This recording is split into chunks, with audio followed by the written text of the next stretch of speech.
Yehoda? We good? I don't... Okay, I guess the vlog gonna have to be in 2 parts then. Yes, boss. I don't... Let me get that door for ya. I don't know what happened there. That was weird. That's more like it. For a moment there, I was worried you'd forgotten about the first clause of your employment contract. The stream just shut off. It says I got We already seen this. If something is in the... In any case, I've hardly shied away from my share of the work today. Hope I don't catch Flintz and Varka lounging about in their chairs, enjoying a leisurely cup of tea. There's nothing I dislike more than other people enjoying themselves while I'm hard at work. I don't even know. I don't know why it just cut off like that. That was weird. Oh no. But what's wrong? Sorry to disturb you, but we seem to have run into some trouble. How are we? Evidently so. Don't worry, I'm not about to leave you to fend for yourselves. How did we end up in Sumeru? And it would go against the Curatorium's labor policy. I'm sorry. What did you hear me say? I wasn't talking about labor policy. Wait. How long have I been standing here? Not long. You just appeared by the door a moment ago. Speak, Aether. Speak your truth, Zach. Let the man talk. Why are we in Sumeru? I'm so confused. What's wrong? You look like you've seen a ghost. We've been tricked. We never left at all. Somehow I hallucinated that whole scene back inside the office. Wait, what? Hallucinated? But how? How indeed. This place should heed my will alone. All thoughts and actions that occur in here are just a result of pawns moving across the chessboard in a carefully calculated manner. And nobody has access to this chess set but me. So you control everything in here?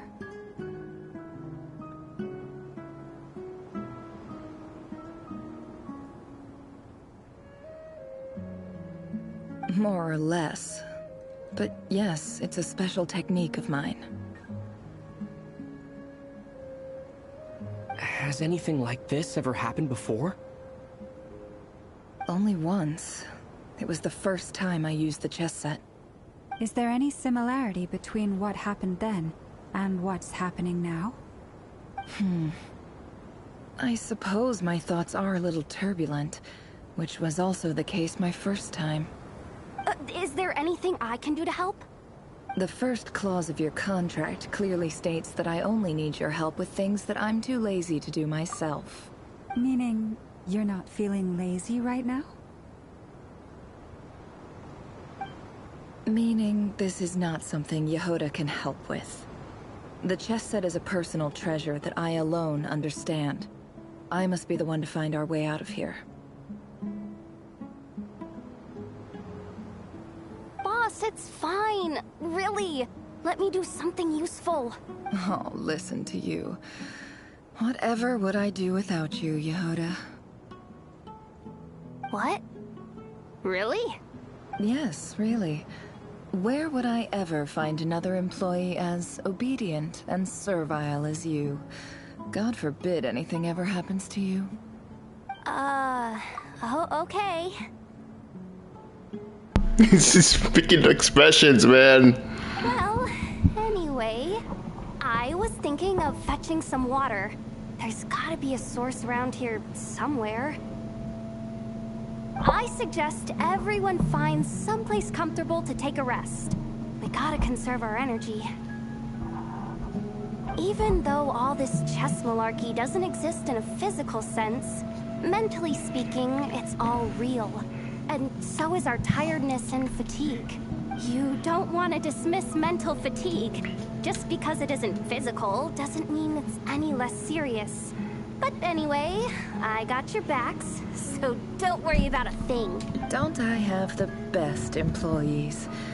Jealous much? If we can find a suitable time. I'd love to borrow Yehoda for a day to help out at the Frost Moon Scions. Would you be amenable to that, Boss Nefer? Oh, Lauma. Have I ever told you just how pretty you are? Oh, whoa. Beauty runs from the tips of your antlers to the depths of your imagination. Is this flirting or? Time to rally, everyone. Follow me. As we continue our journey, the same rules will apply. I mean, she's not wrong. That means stay focused and no talking no matter what we encounter. And don't disturb the chess pieces. Almost beautiful. She's not wrong. My word that I will get us all out of here. So now we're just in a metaphysical version of Sumeru Desert. Dance of Death, Serpent, and Scorpion.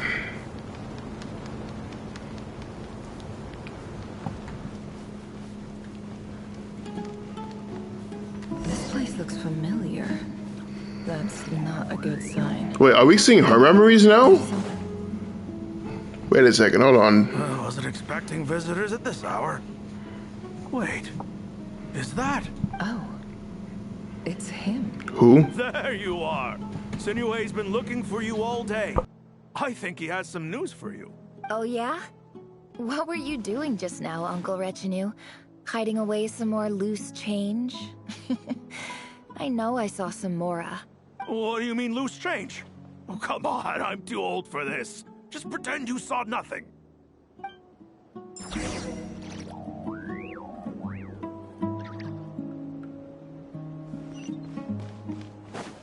It all adds up. Can't hide the truth.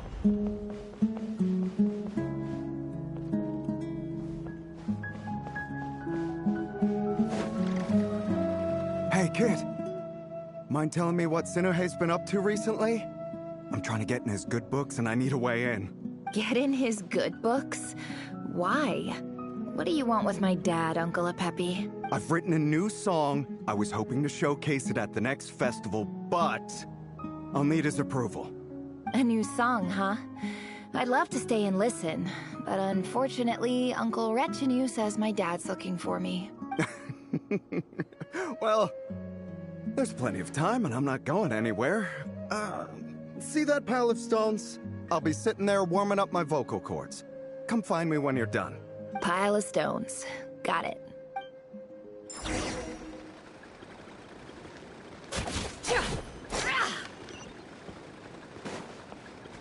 No more lies.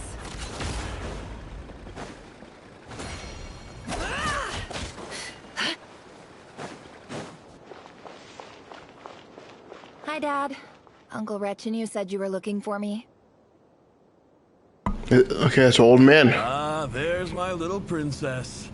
If you'd gotten back just a little sooner, you could have shared the spoils of war with me. Okay, so this is her memories. Why are we seeing her memories now? Spoils of war? Who were you fighting against, Dad? It was just a figure of speech. The aftermath of a sandstorm is no time to be waging war. I was talking about our war against thirst. I went out to fix our water supply problem, and now I'm back.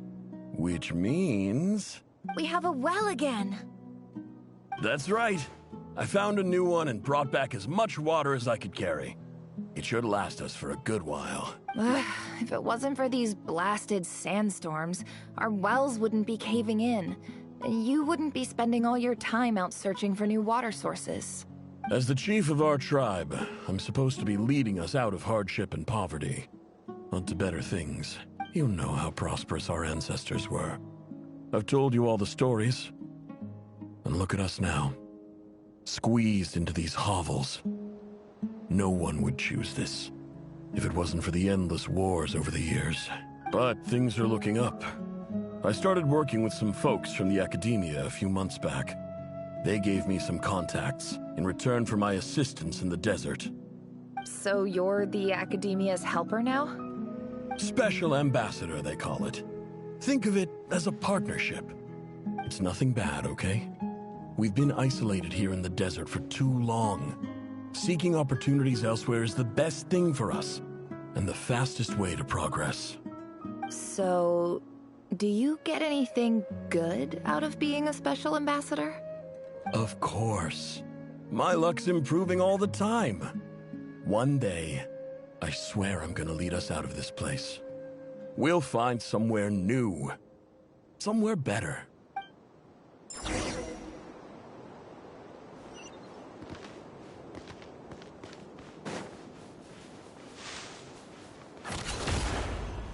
Can't hide the truth.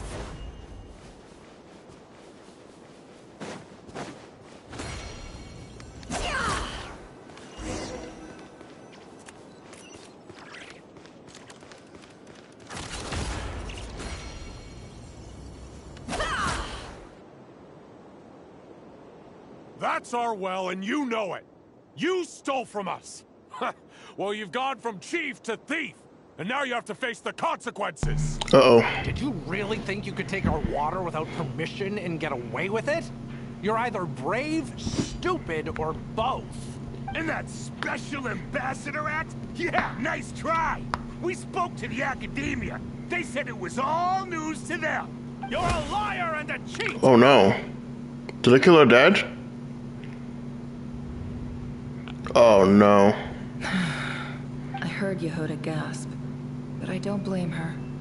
Most people are terrified by the sight of blood. Corpses strewn across the ground. The wounds are clearly from scimitars and daggers. The desert dwellers' weapons of choice. There's a handwritten note on the ground. Let's see what it says. Halil, this is Sinuhe, chief of the Shimti tribe. Surely you remember me. I was the one who helped you and your colleagues avoid the quicksand in the desert. This is my second time writing to you. I assume my last letter must have gotten lost in the mail, as I didn't receive a reply. I hope this one makes it to you safely. I'm writing to you because I need some help. That sandstorm the other day completely blocked up our well, forcing me to look for another water source in Iab and Unut territory. It was a matter of survival. Praise the gods. The well of the Iab tribe was intact. It was my last resort. I drew what water I could and left, but not without being spotted. I fear they will retaliate. You told me to write to you if I ever needed help. You said you'd be my ally in the academia. I urgently need you to formally recognize my title of Special Ambassador and send some of your people to assist me for a few days. It's the only way I can convince them that this was the academia's decision and prevent them from retaliating. This is an emergency. Please send help as soon as possible. Looks like this letter never got sent. The writer died a grisly death, and the letter was trampled into the ground. It's badly defaced. Some parts are barely legible. What a ridiculous lie the surviving Shimti tell. Their whole village was butchered over a sip of water.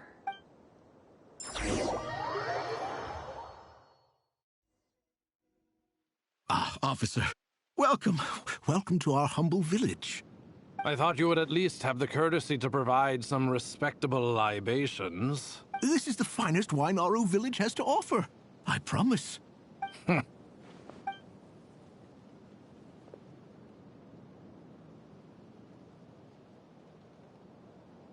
The Academia has agreed to reserve a single space for a candidate from your village. But I remain skeptical of this entire endeavor. I highly doubt anyone in this desert possesses serious academic potential.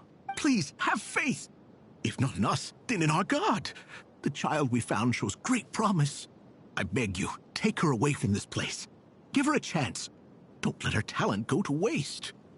Is that a bar? I don't recognize her. New arrival? She showed up here a few days ago and we took her in. She's a really bright kid. Please help. I'm begging you. So, where are you from? Nowhere special. Just a sand dune. Oh, it's Nefer? What about the rest of your family? How many of you are there? Just the one. It's only you? Correct. So, no brothers, no sisters, no mother or father? Any who have slept on a bed of sand, I call my brothers and my sisters. Apart from that, I have no family. All right. Get over here. Sign your name on the form.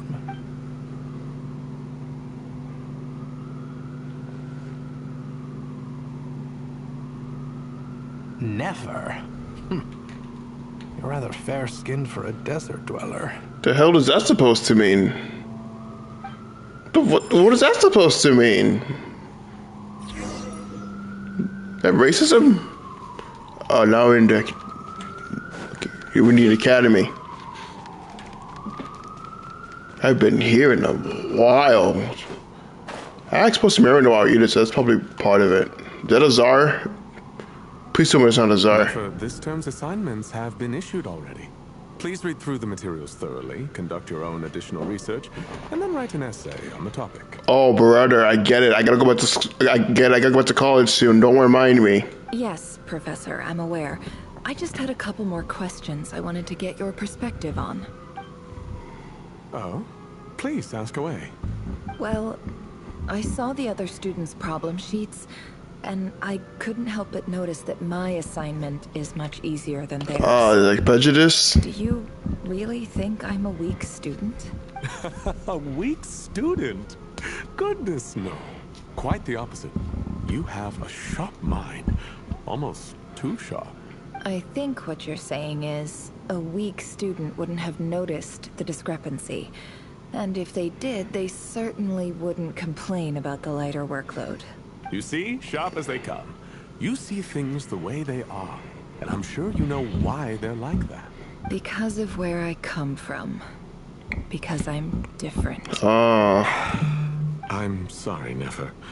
I don't like it any more than you do. It's just... Freaking racism in Sumeru, bruh. Anyway, you said you had a couple of questions. What's the other one? I wanted to check. If someone sent me a letter to the academia, where do I go to collect it? Ah, your family wrote to you. Well, as long as they put your name on the envelope, someone should hand it right to you.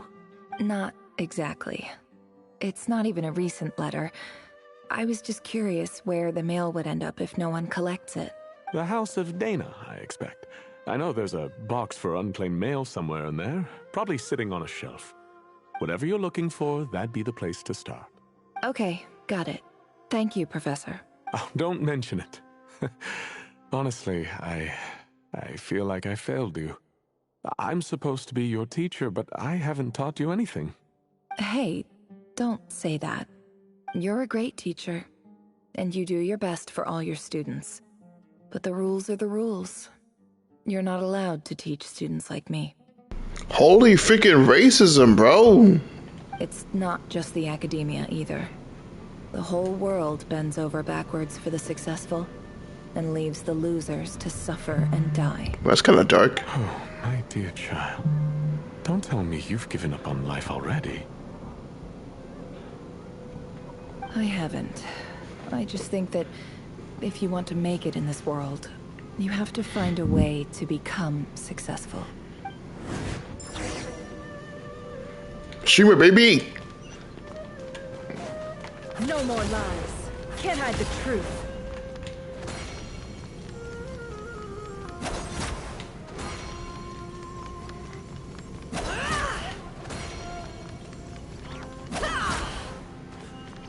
This the mailbox? This must be it. A big cardboard box full of unclaimed mail.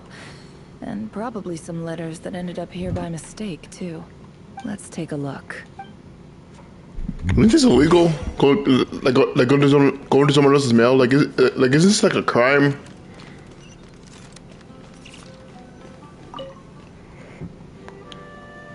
Oh, doing this again. A dilapidation survey from Port Ormos. Peak Looks like Ormos! it's from a Core of 30 representative. What a strange thought. A bunch of mercs losing sleep over rundown buildings. This one was never even opened.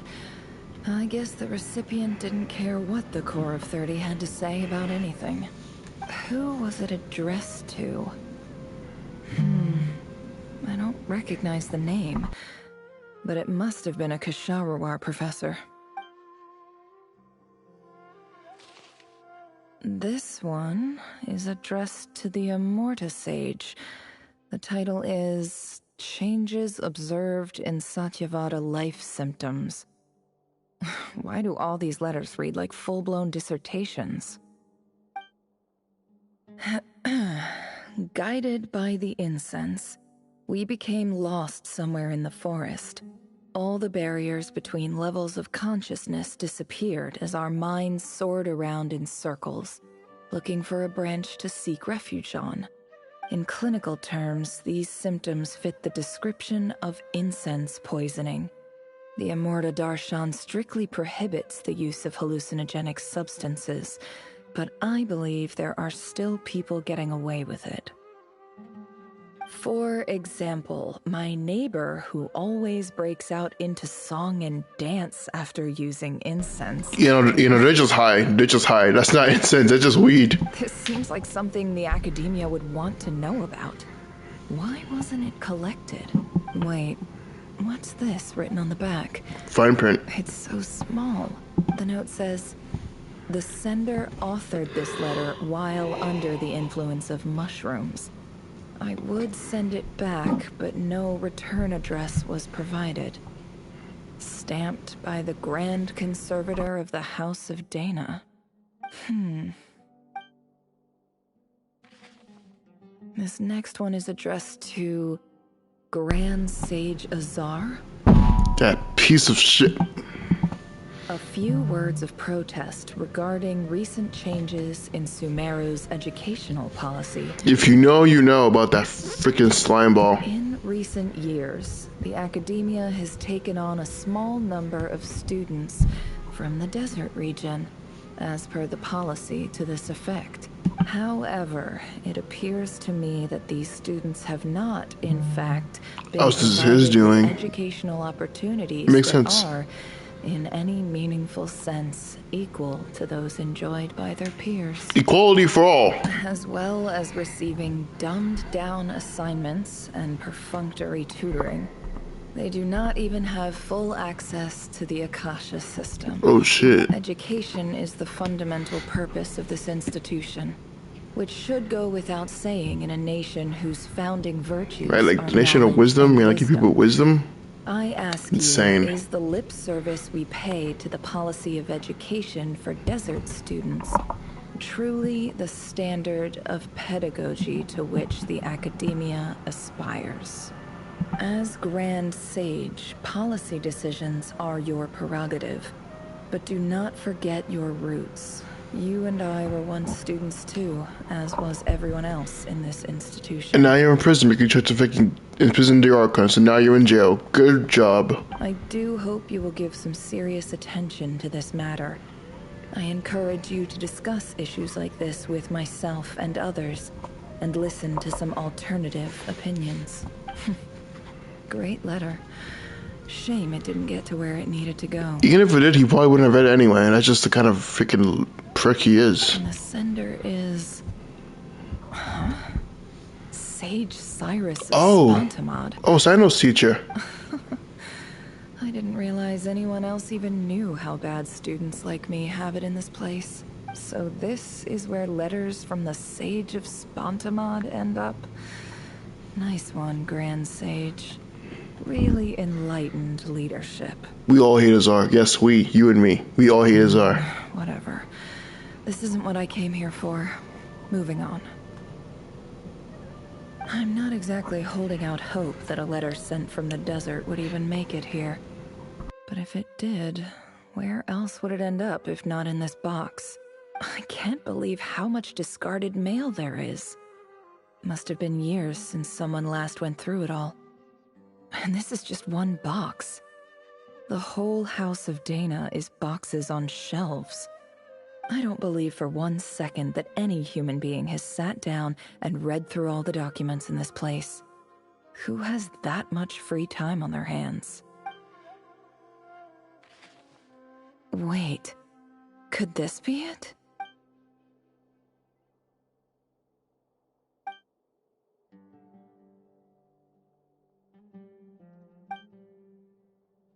Greetings, Halil.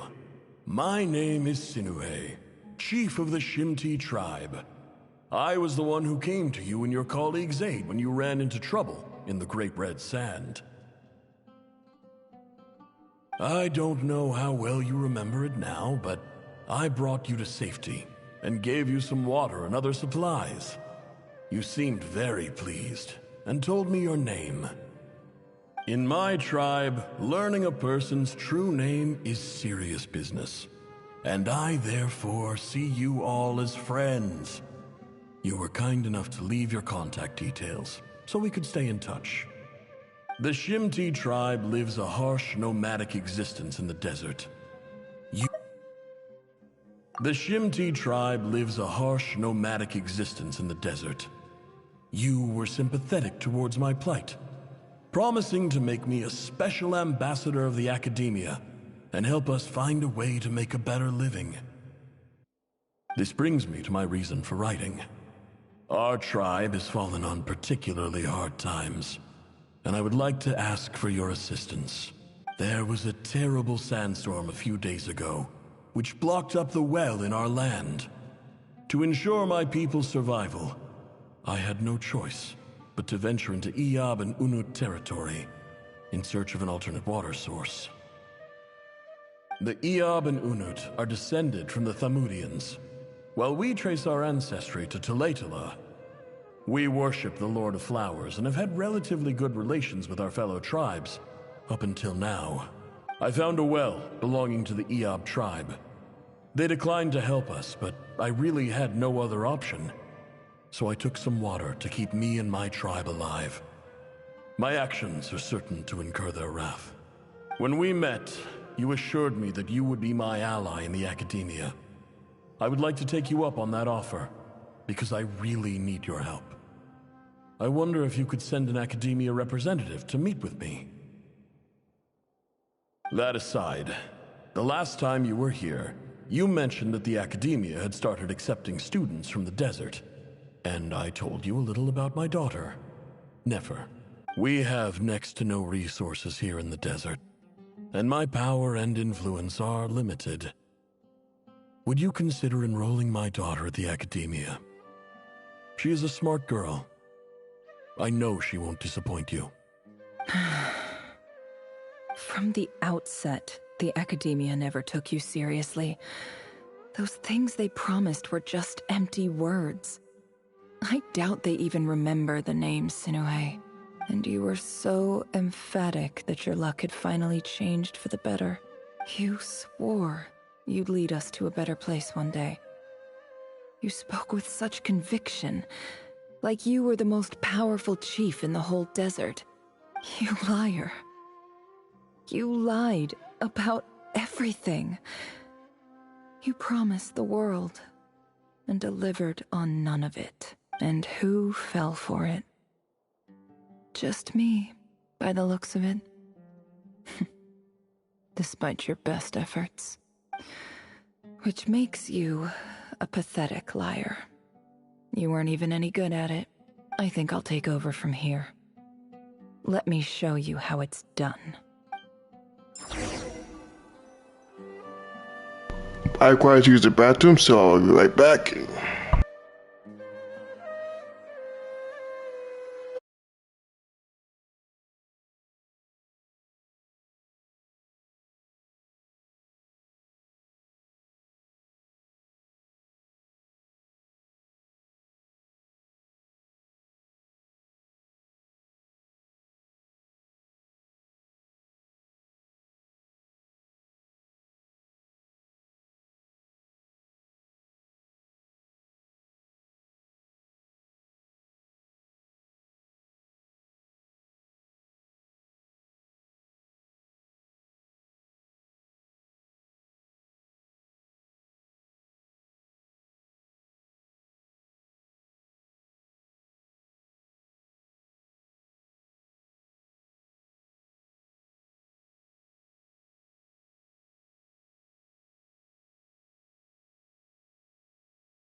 Sorry about the little bathroom break.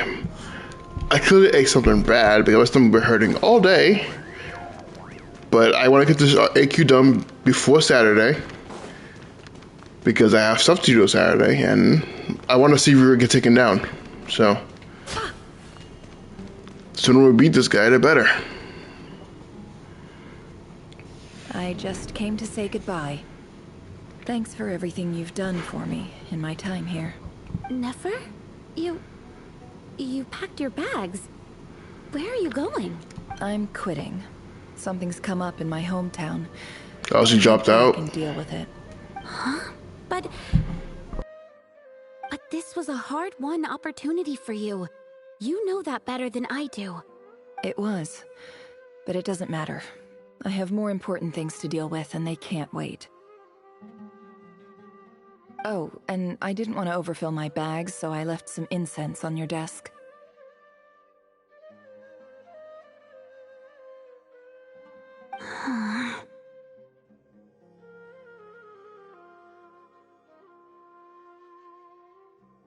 What's wrong? I thought you liked incense. Although, I did read somewhere in the House of Dana that it has hallucinogenic effects. Don't use it all at once, all right? Isn't this the stuff you brought from your hometown? You're just letting me have it? But you said it's a rare and valuable commodity. Yeah, about that.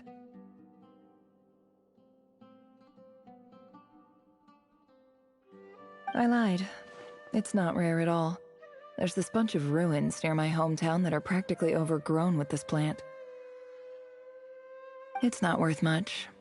Keep it, it's fine. But Nefer... All right, that's all from me. You take care.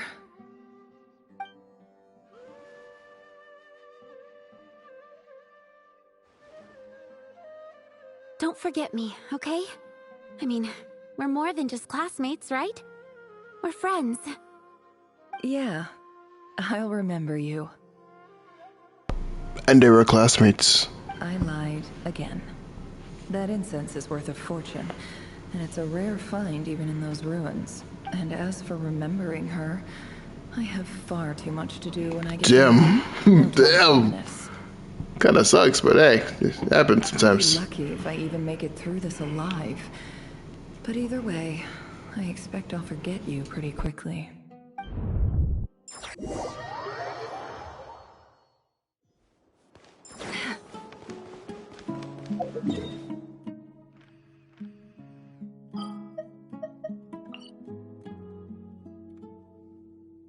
Okay, so we're not anywhere on the map. That's good to know. Love that for us. Actually, I don't think I've ever seen this part of Samara. It's like completely desolate. No more lies. Can't hide the truth.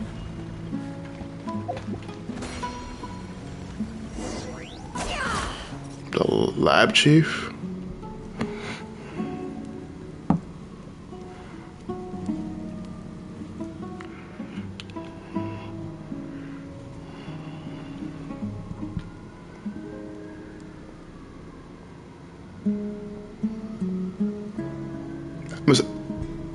I can smell a fight. I can smell a fight coming. It's a pleasure to meet you, Mr. Arif. So, what does the Academia want? Since they've sent their special ambassador, I assume there's a big business deal to be made. If not, I'd be very disappointed. Please, sir, lower your blade. You're lucky I'm the one they sent. Not all special ambassadors share my admiration for the Iab people. The ever-shifting balance of power in the desert reduced the once great civilizations of this region to rubble and sand. But the story of the Iab has a very different trajectory. Others grew weak, but you grew strong, beginning in obscurity and moving to prosperity. You're the only ones who defied the trend. Huh. So, you do know who you're dealing with? This well is the perfect symbol of your strength, is it not? It used to belong to the Unut. But it looks like you have control over it now. You're not wrong. But I'm sure you didn't come all this way just to flatter us. Of course not. I came to bring you some very good news. Some information that recently came to light, which might just be your ticket to freedom. Records uncovered by the Vahumana Darshan show that a certain well currently under Eab control is built on top of some ancient ruins. These ruins are of great archaeological interest to the Academia. I checked the map carefully on my way over here, and I'm confident that this is the well in question. The Academia is offering 50 million mora in return for excavation rights. 50 million? No, wait. If these ruins are as important as you say, 50 million's a little low, don't you think? Don't get greedy, Eab. We know far more than you think. We know that you seized this well by force. Wasn't that the first step in your rise to power? To drive away the Unut and steal their water supply? So, like, she better jump them or they're gonna jump her? Like, what's about to happen here? So what if it was? But put the sword down.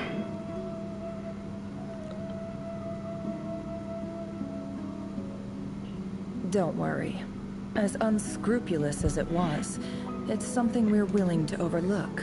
They were to throw hands. The Academia is only interested in dealing with the de facto power holders in the region. I hope I am making myself clear. And I hope your words are the truth. If I find out the Academia is trying to play me, I'll hunt down every one of your people and make you watch as I cut their heads off one by one. I assure you, Chief, that would not be in your long-term interests.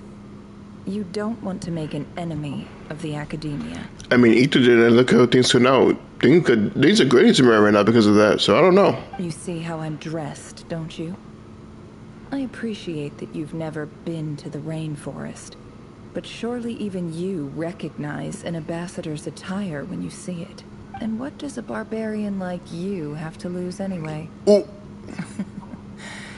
You really think the Sumeru Academia would bother to come all this way just to lie to you? We have more important things to worry about. Look at that smirk, bro. All right, I take your point. The Academia is the highest authority in the land. I'm sure you're trustworthy people.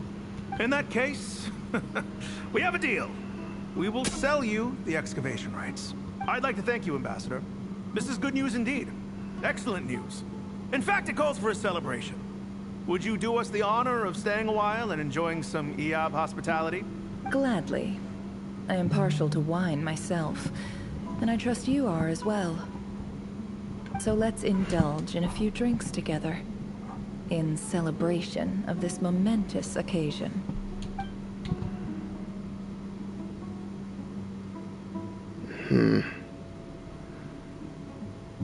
Oh no. Chief! Chief, it's an emergency! It's the Unut. They've taken the well. What? Well, don't just stand there. Take it back. Yes, Chief. I have every confidence in the Eab's military superiority. And yet... Well, what is it? The Unut's response was alarmingly fast. The day after we reach a deal, they seize the well. This can't be a coincidence. Perhaps there is a traitor in your midst. I don't think so.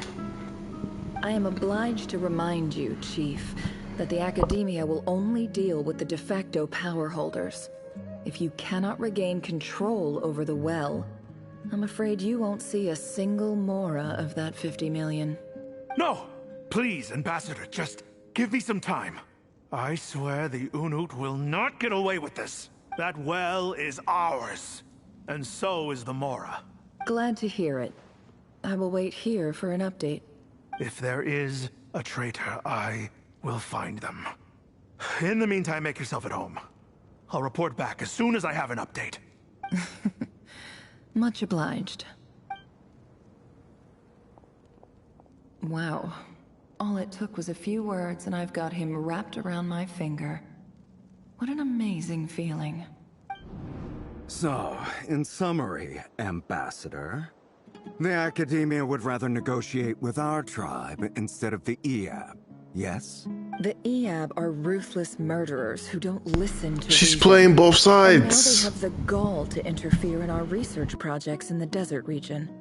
So let me ask you, Chief. If you were the Academia, what would you do? Kill them all, of course. Precisely.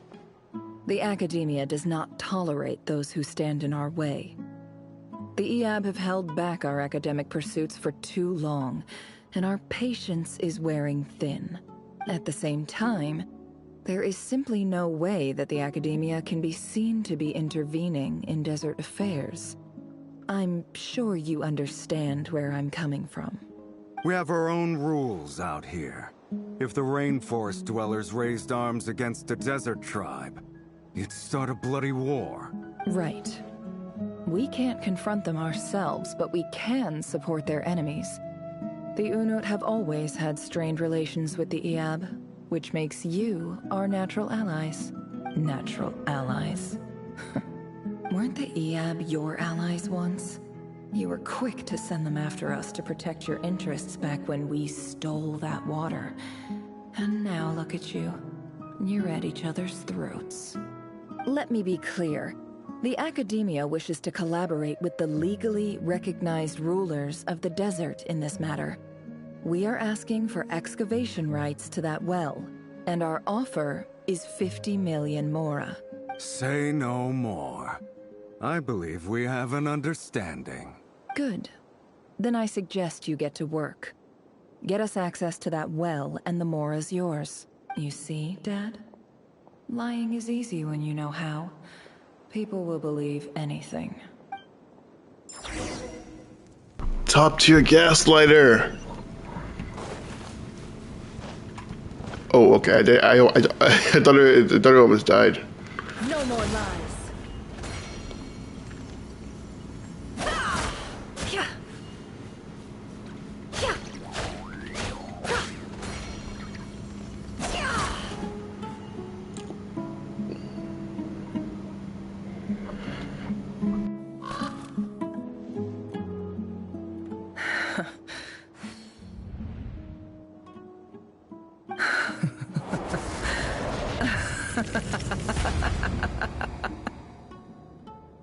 Look at yourselves.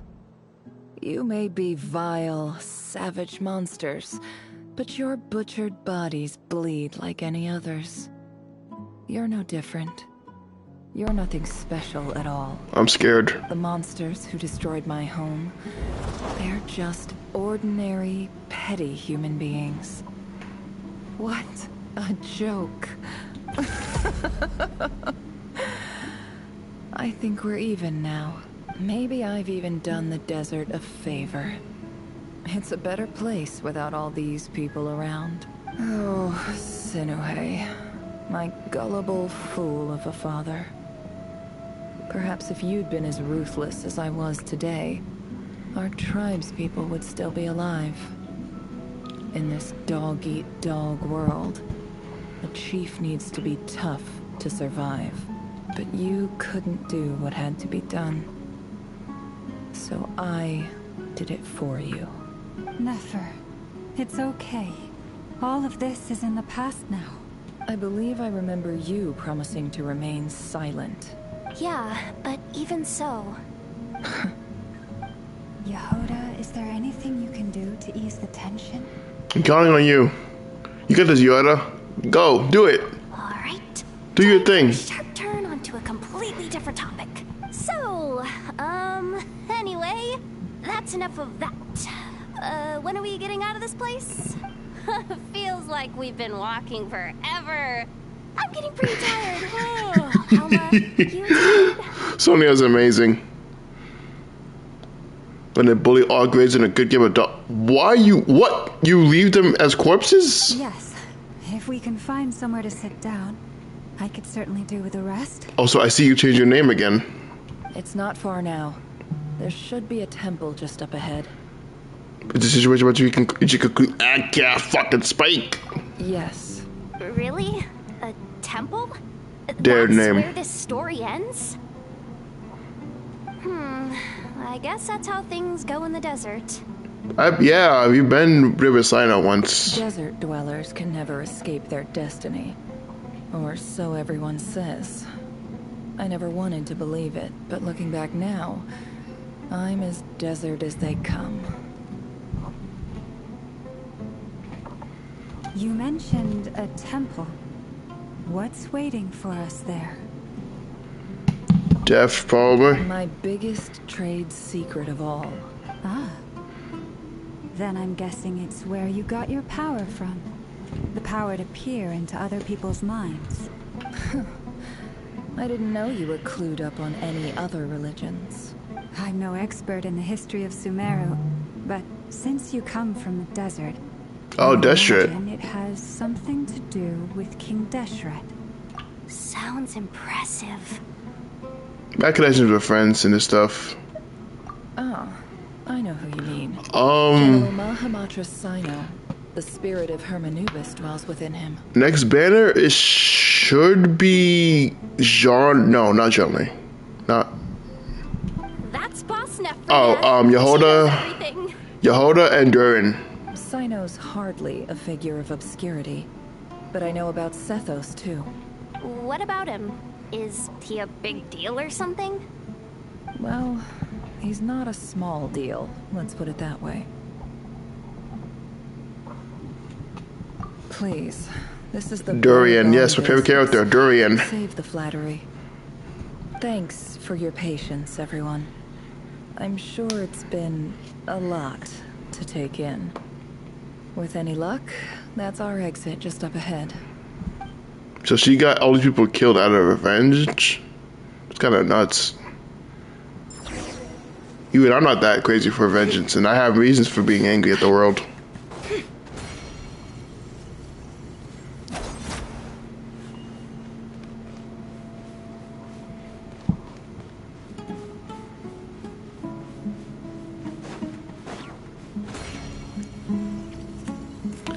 Okay, that's insane. You like injuring people? That's certainly a sentence.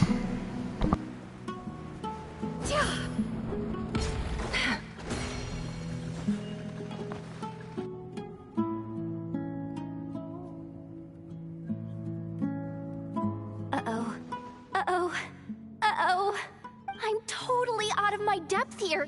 I don't have anything to add about any of this stuff.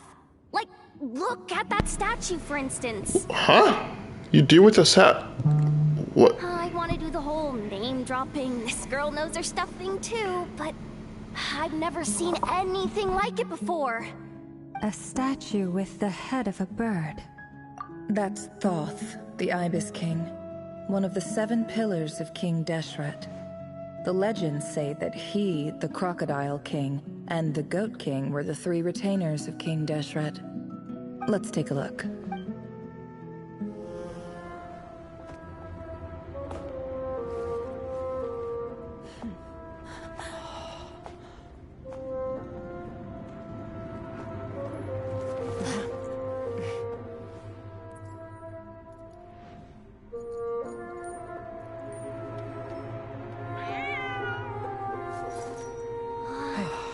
It's just Ashru.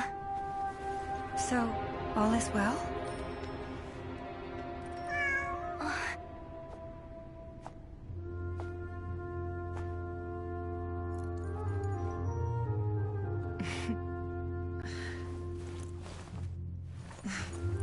Typically speaking, at this point, the world disintegrates.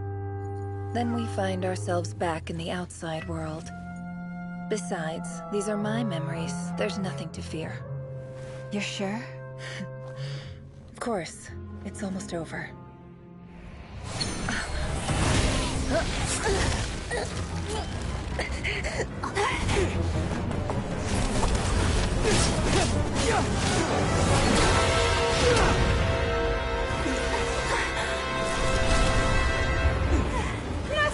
Hold on!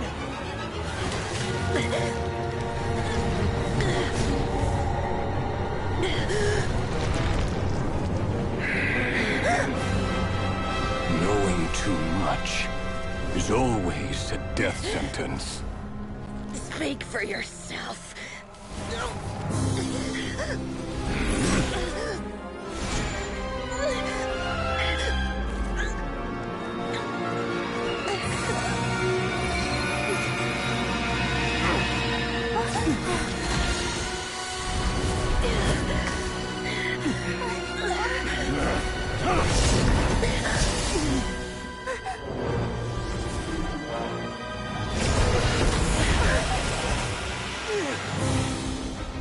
How repulsive.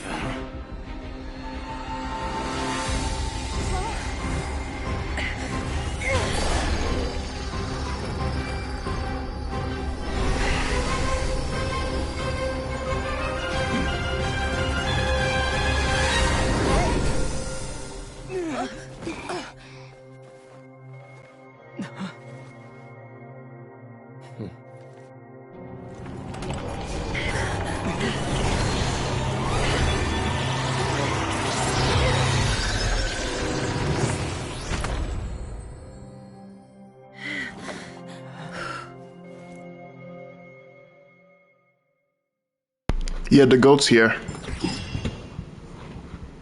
Crazy, he's not even showing up in the pick. The nation's just starting, he's already here.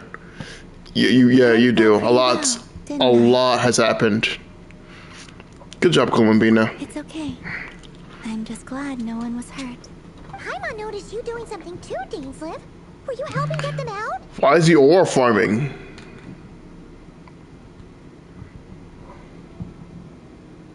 Why are you apologizing? Of course. When I asked Nefer to conduct this investigation, I was not naive to the dangers involved. What? You already got to level 10 already? How? How did you get to, how? Level 10? How? I had a duty to ensure your safety. Good to know your sense of justice is still intact after all these years.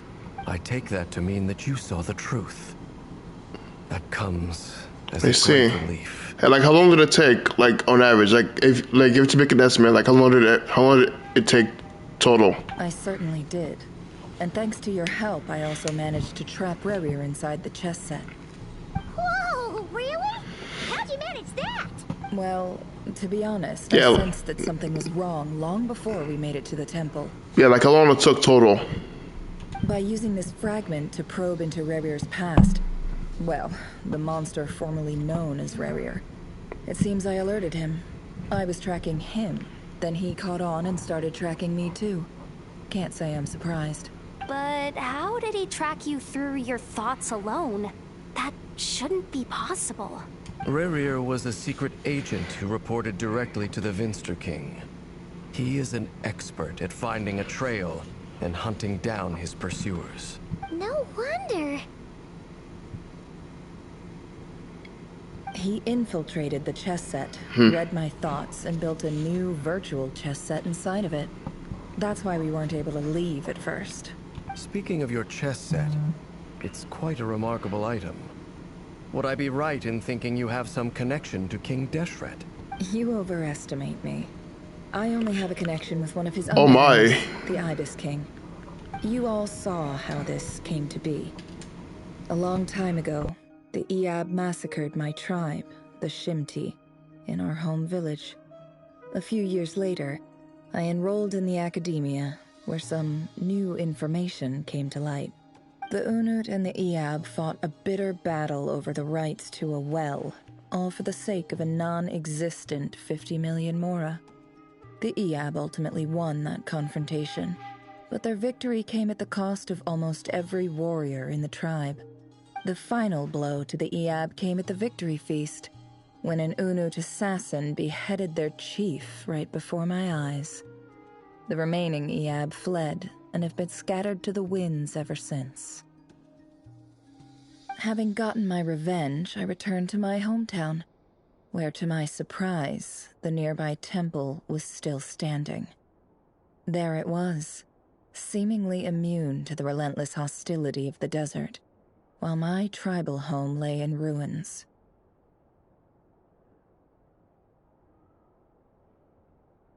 As I stood there gazing at the temple, I noticed a cat just outside.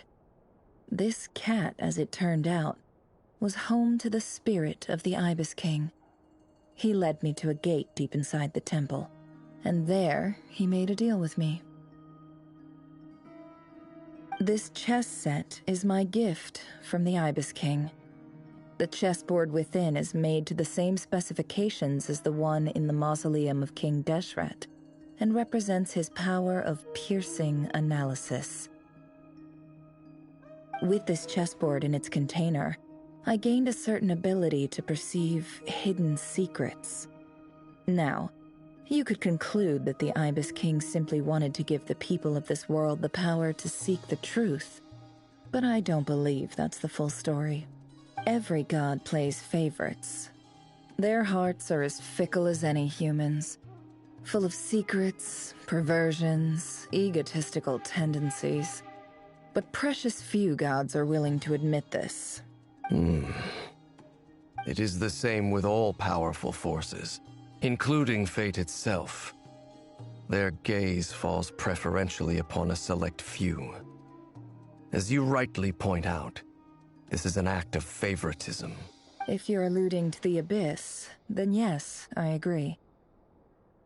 Gather the others. It's time to share everything I've learned.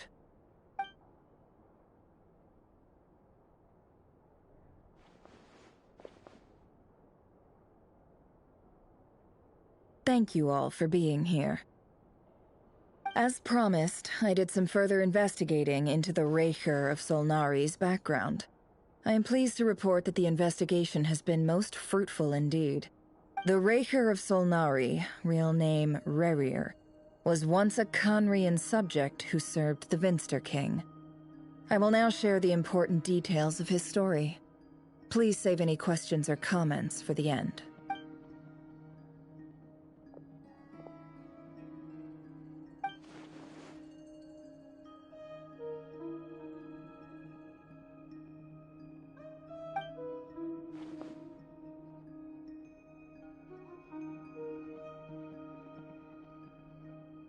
Which one?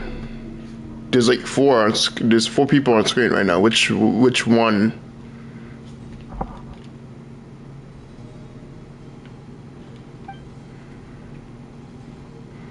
Do I know? I don't know. I don't know. People like to dress up the different characters. I don't know. Everyone has different tastes. Knows. Oh, Thomas the Tank Engine.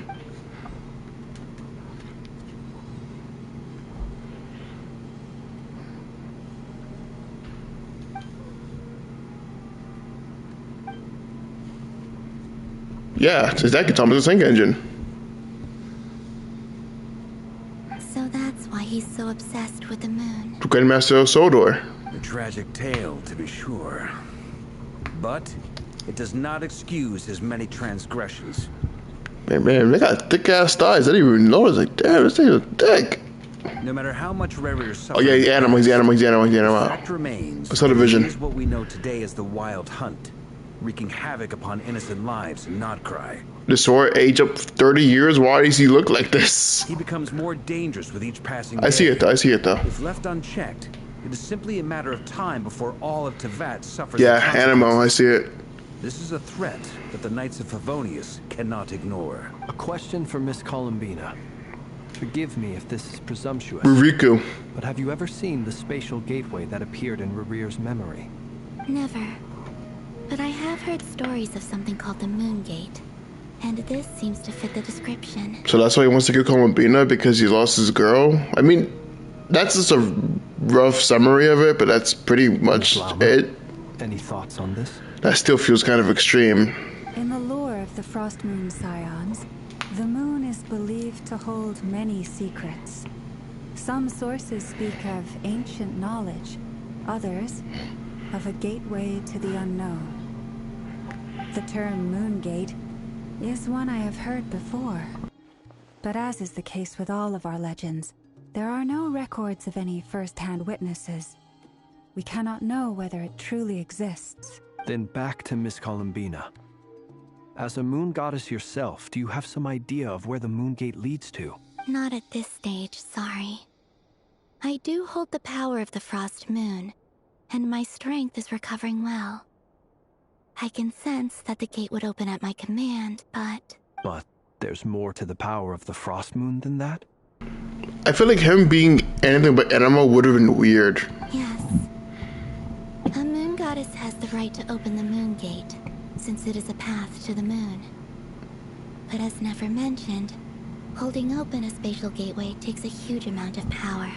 And right now, I need to conserve my energy to fight the Rahier of Solnari. Damn, she's still nerfed. One mystery we may have to leave unsolved for now. She's still nerfed right now. I agree. Better to save your strength. But if you'll humor me for a moment, I have a bold conjecture of my own regarding the world beyond the gateway. I highly suspect that neither Tholindis nor Rahier made it through unscathed. The evidence pointing to this is the fact that the Rahier of Solnari exists in the form of countless fragments. With the abyssal power he wields, no ordinary foe can touch him, let alone tear him to shreds. She playing with the cat? And yet, the wild hunt proliferates wherever his scattered fragments lie, drawing hordes of monsters to many different locations across the land.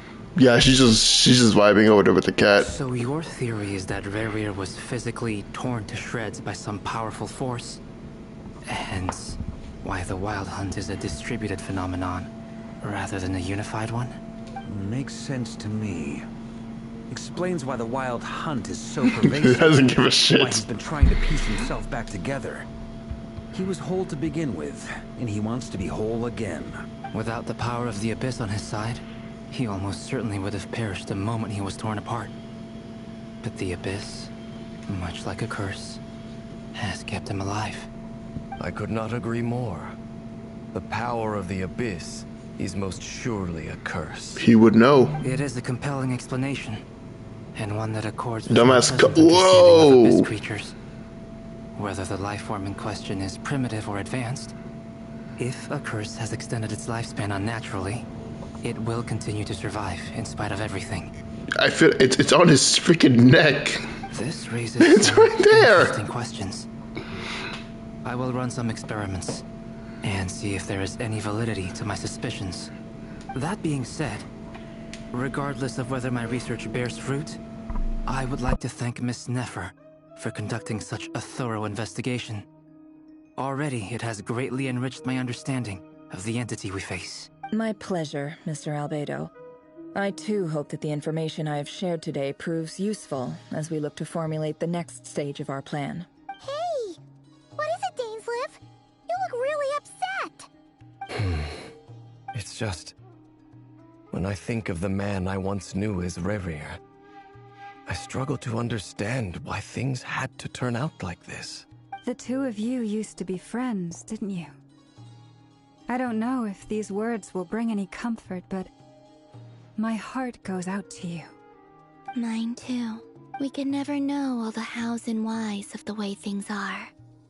The moon and stars are full of untold secrets and lies, and the skies are host to many more mysteries than these alone.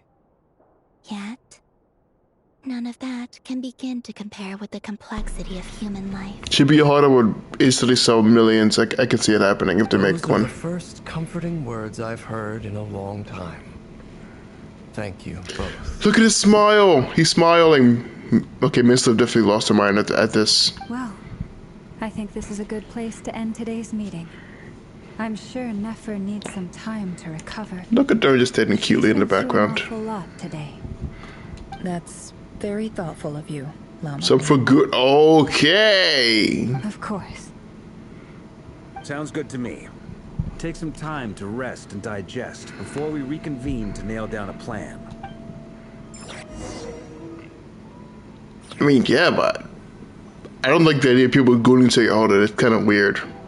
Hey, is this a bad time? Hope I didn't kill the conversation. Come in, buddy. No need. Come on, let's talk outside. Okay, vampire, what the yeah, animal, yep. This man is freaking tall, dude. Anyway, Nefer went back to the curatorium The to get geek is so small But compared to before she him. left, she shared some things with me that I thought you should be aware of. Firstly, although she managed to trap the Rahier of Solnari inside her chess set, there's no guarantee that the power of the Ibis King is any match for one of the 5 sinners. Hopefully a DPS. Their powers are beyond our comprehension. It's only a matter of time before he finds a way to break out. We have to come up with a plan and take care of him before that happens. Can we just kill him? Honestly, my mom figured that might be the case. So, how long have we got? Well, I asked her that same question. She talked for a long time, but for the most part, it seemed like she was trying to convince me how precious her chess set is. What a long and storied history it has. It felt like some kind of sales pitch, you know? If it is, that would be awesome. Against your will? Anyway, after all that, she finally answered the question. 2 days, at most. 2 days? 2 days? Holy moly! Can we even recruit enough help in that time? No. That remains to be seen. Which brings me to the second issue. Dainsleif is obviously conflicted about this whole thing. But given how little time we have, there's no way we can pull this off without his help. Dane, lock in, bro, lock in. You have some history with him, right? Do you think maybe you could talk to him for us? The full version? That would be awesome. I'll see what I can do. Great. I appreciate it. Dane, we need you. Dane, right. Lock in, bro, lock in. 3. So, Albedo, Duran, and I put our heads together and came up with a plan. Can't promise it's gonna work yet, but at least it's a start. We figured we'd bounce the idea off you first. We'll explore it further once everyone's recovered. Go ahead. Oh, I'm dying to hear this. All right, so here's what we're thinking. We can send Jornay to help too. The greatest traveler and a trusty guide. It doesn't take long to keep behind. Okay, they're glazing us again. That's good. We felt a little uneasy about roping you into this. We love the glaze. Firstly, you're not locals, and secondly, none of us are your boss. You're well within your rights to refuse if you so choose. Roping us in? Why would you even say that? We know the stakes here. It's all of us against the Rayher of Solnari, or none of us stand a chance. I choose my words very intentionally, I'll have you know. I like to think there's an art to striking a down-to-earth tone even when the stakes are through the roof. Sir Varka, I have a few thoughts about this plan.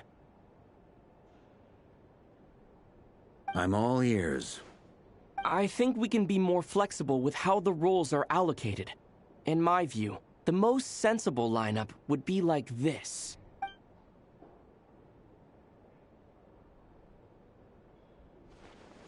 I see your point, yeah.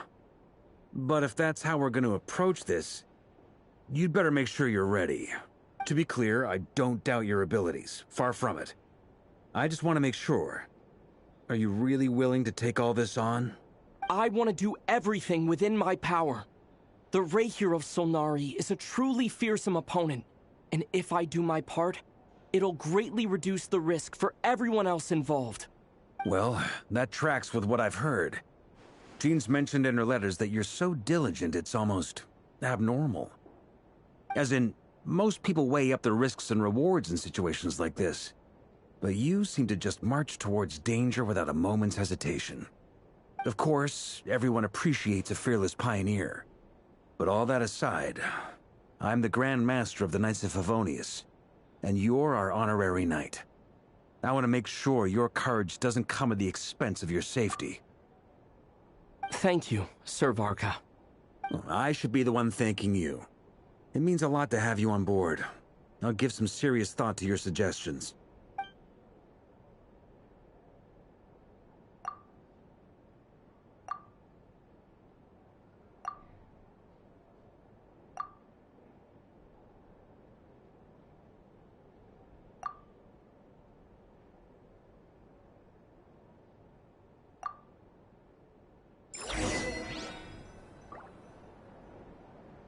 This is intense.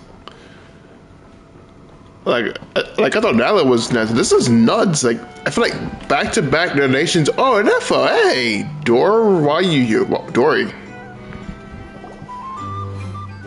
This is a thorough plan, but I do have one last question before we take action. Enough, the goats. How can we be sure that our enemy won't leave the designated area? Great question. Albedo's been hard at I work know. analyzing Rayher and the Wild Hunt's behavioral patterns. His conclusions are as follows. Firstly, from the earliest known confrontation until now, Rayher has never displayed any ability to manipulate the dimension of space.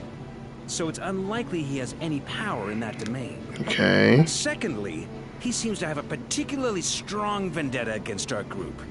If we put him in a fight-or-flight situation, he'll choose to fight every time. I mean, he wants to kill all of us because we exiled to Columbina, so... Thirdly, finally, and most importantly, he is consumed by hatred, both for the moon and for his enemies. So use that against them, or... Turns out, we tick both of those boxes.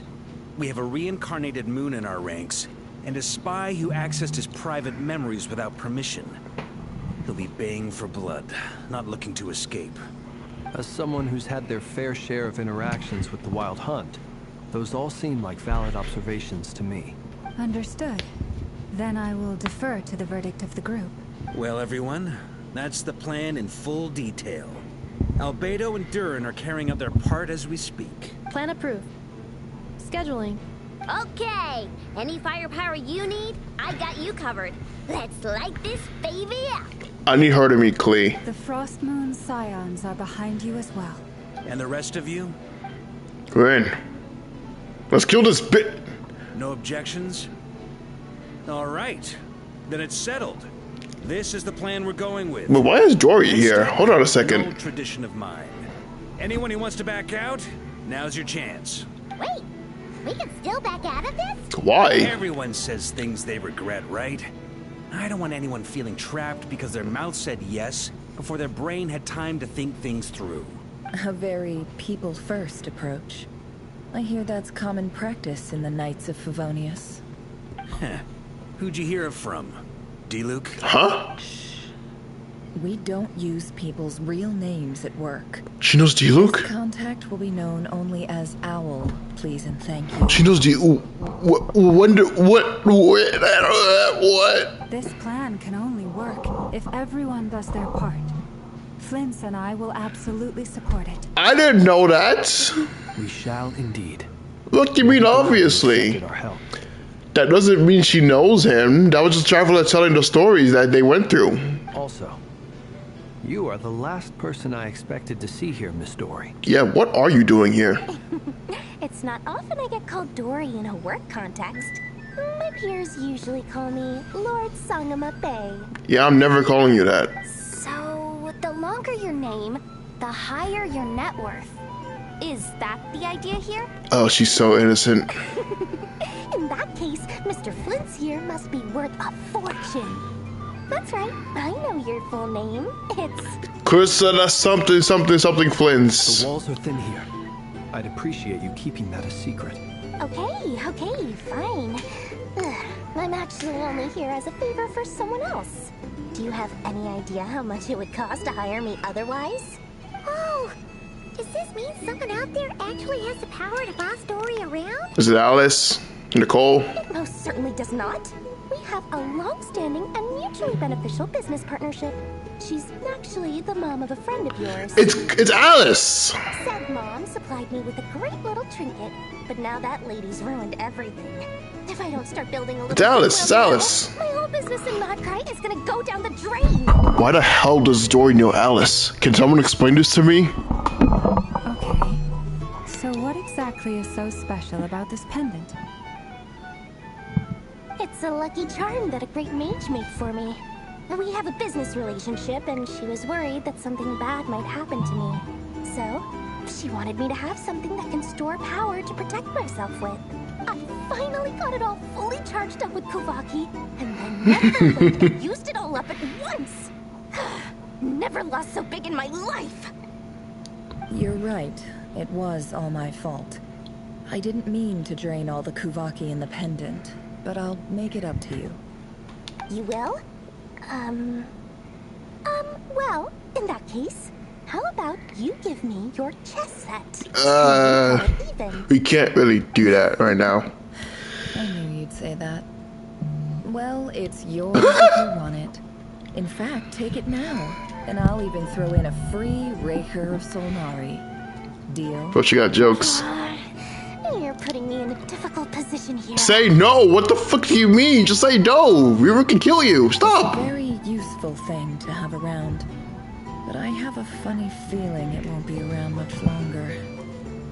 I guess we'll see in a couple of days. Looks like bankruptcy for me. Hey, don't be so pessimistic.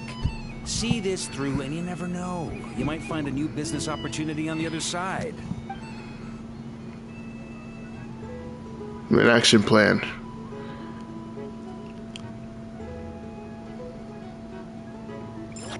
Okay. So what, tomorrow's our final fight with this guy? I say it's probably not final. I feel like this guy isn't going to be defeated as easily in this patch. There's no way. Where's the Tori? We still haven't seen the Tori yet. Tori! Or Skara. How's it going? Feeling ready? Oh, I was born ready. We only have 2 days. You think Lord Sangamabe would let an opportunity like this slip by?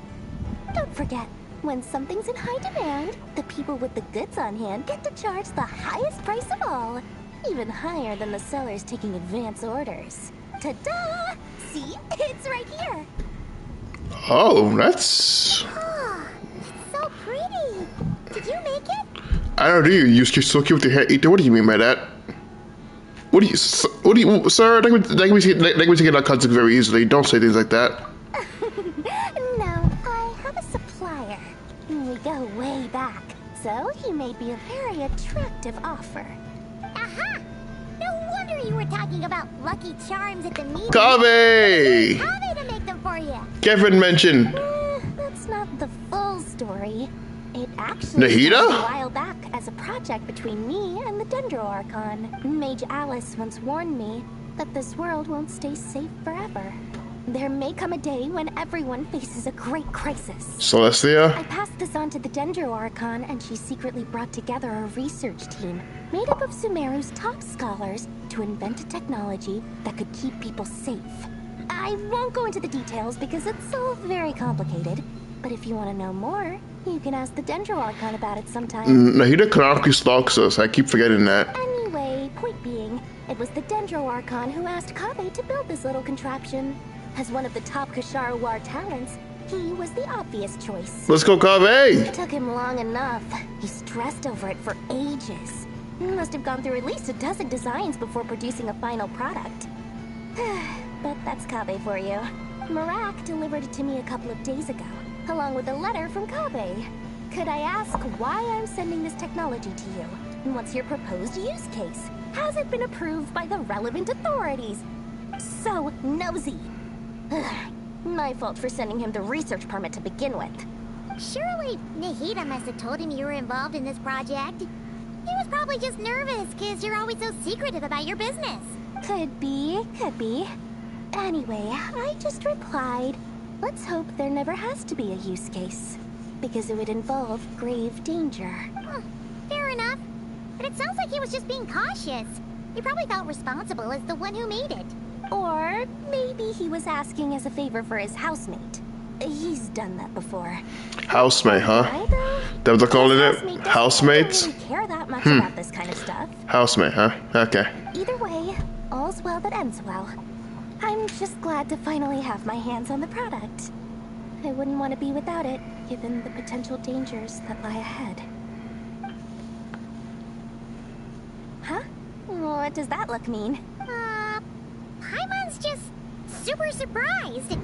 This must be the first time we've ever seen you actually get serious about something. Even Dory's locked in, bro. Well, a long time ago, I made a promise to myself. I promised that I was gonna live every day of my life with a big beaming smile.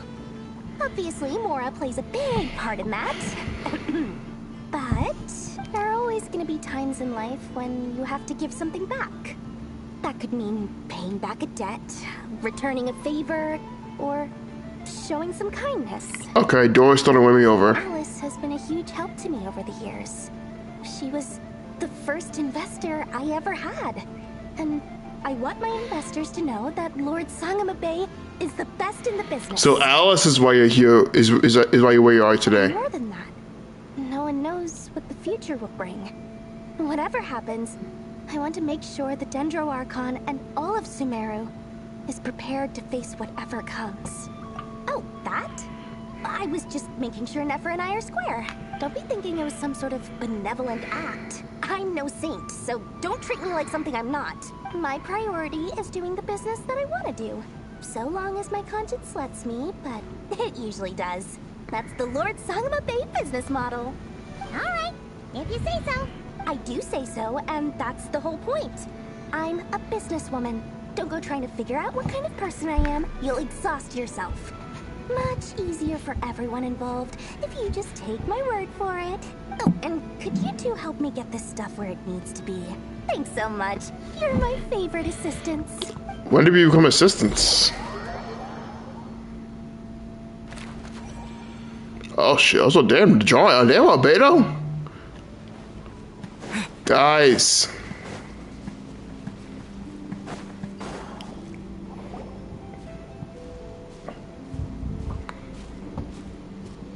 Traveler, Paimon, it's good to see you. Hey, Durin. Everything going smoothly over here? Sort of. As you're probably aware, Varga, Durin, and I captured some abyssal creatures from the Wild Hunt. Per the plan, we dissected and analyzed some samples of these creatures. The process went very smoothly. The findings, however, come with some troubling implications. What? You can actually dissect the Wild Hunt? That depends on your definition of Wild Hunt and dissection. Harmless, lifeless. These words are accurate descriptions. The Wild Hunt is an interesting phenomenon. In and of itself, it doesn't seem to possess anything akin to a human personality. But taken as a collective, the medium through which the Wild Hunt is summoned does appear to have a soul. Master griped a lot about the wise Hoyocreators, and seemed somewhat fascinated with the foul certology. But she barely mentioned Rerir at all. I don't think that was because of his lower social standing, though. Anyway, it's a pity. I should like to hear her thoughts on the nature of the life form he has become today. It's a strange mix. The furious energy of an abyssal being channeled through a fractured physical existence. A consequence of being torn apart by an unknown power. Perhaps the only explanation for his survival in this state is that he sacrificed a degree of individuality in exchange for a continued existence. Oh, sorry. Once I get talking about interesting research, I have a tendency to go on indefinitely. Back to our research findings. Essentially, they confirm my hypothesis. Rerir's corpse is completely contaminated by the Abyss, and the effects are irreversible. You could think of this as Rerir in mutated form. But in my view, even that would be inaccurate. In reality, his whole being has been consumed by the Abyss. In other words, he is now nothing more than a manifestation of abyssal power. Unfortunately, at present, we have no means of completely eradicating abyssal power. Hence, we cannot fundamentally destroy the Rahier of Solnari either. Oh, that's terrible news! So, that's it? We can't defeat him? Not even if we get the power of the Three Moons? Miss Columbina's situation is a difficult one. She can never achieve wholeness when the world does not accept her presence. It's as if her creator banished her to a place she can never be accepted. It means she spends most of her energy just on her own survival. Given the circumstances, it's only natural to despair. But we must see this plan through to the end. Time to kick off the backup plan. Oh, Paimon almost forgot! This is for you. Dory asked us to bring it. Ah, how wonderful. Well, thank you for making the trip. Durin and I will be heading off shortly. I'm sorry I won't be there to protect you in person this time. Please be careful. Don't worry, buddy, we will. All right then. Stay safe.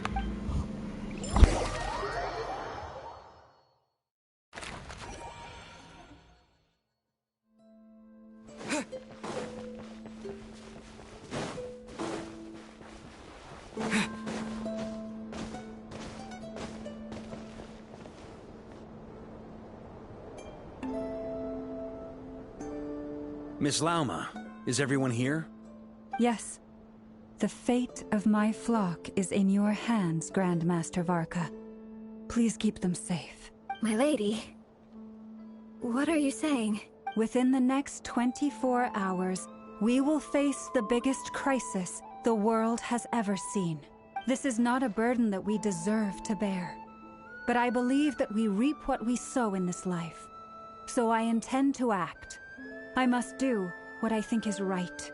For me, that means fighting for the future of Nod-Krai. This gentleman is the Grand Master of the Knights of Favonius, Varka, Knight of Boreas. In my absence, please follow his lead. Hey, everyone. Guess I should introduce myself. Well, to start with, I know my way around a battlefield. Biggest strengths are honesty and hard-workingness. Anyway, point is, I don't intend to let Lauma down. I'm gonna do everything in my power to keep every last one of you safe and sound.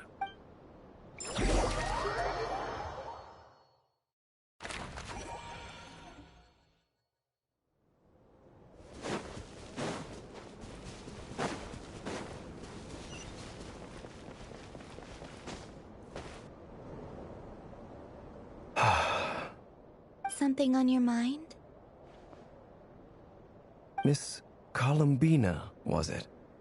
I believe that's how the others addressed you. That's right. Names are funny things. Have you always been called Dainsleif? Yes. I take it your own name has a more complicated history. I have a different relationship with names than other people. To be honest, I'm not even sure that Columbina is my name. At least, not in the same way that Dainsleif is yours. But it's what everyone calls me, and I go along with it. A lot of my life has been that way. I get so used to things that I forget to question why they are so. I never used to think much about where names come from, or what they mean to people. Maybe something's wrong with me. You're different from other people. I sensed it the first time we met. You're more perceptive than most. I'm sure your long life and rich range of experience explains that. Do you ever find yourself missing Conria, Mr. Dainsleif? Difficult to answer. I have dreamed of the past many, many times. Sometimes I'm fighting tooth and nail. Other times I'm lying on the ground, defeated. I don't recall any happy moments from that time. It has been too long. Is that because hatred survives longer than love and affection? That would not be for me to say. I make no excuses for the grudges I bear. But whatever the reason, I remember little that was beautiful or sentimental. Thank you for your help with the Rerir situation. Without your efforts, I never could have learned the hidden truth of his story. You're welcome. I know he's your friend. Friend? He betrayed me. And I never really understood what he was going through in life. Some friendship, that is. Okay. So, do you plan to fight him with us? You see, you're torn. Now you know what really happened. You see the things he's done in a new light. I need some time. Of course. I completely understand. Anyone else in your position would feel conflicted too. Actually, I went through something similar myself recently. Something happened that changed my perspective on a situation.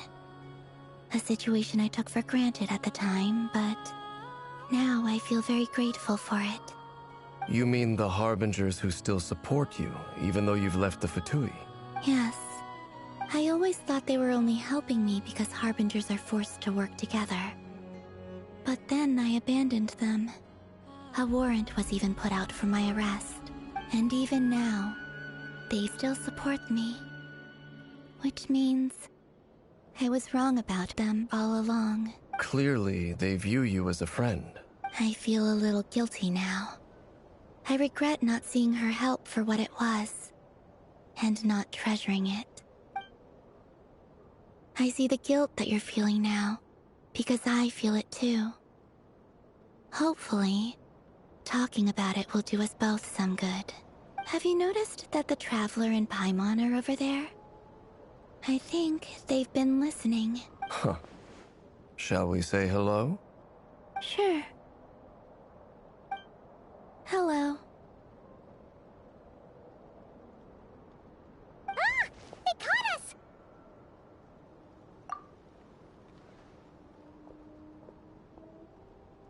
I apologize for making you worry. No doubt you wish to know where I stand on the plan to take down the Raher of Solnari. I'm afraid I need a little time, but I will seriously consider joining you. I trust you, Jane. I trust you, man. I trust you, man. Thank you so much! Everyone will be so grateful to hear that! They needn't be. This was something that I was going to have to face up to eventually. That doesn't matter to them. They're grateful to you regardless. You can't control their gratitude, so just accept it. And then, have a think about whether you're willing to join us.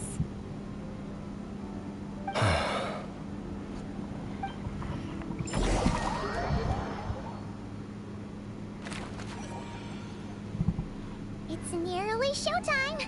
Let's go rendezvous with the others. Is this time? Is it time?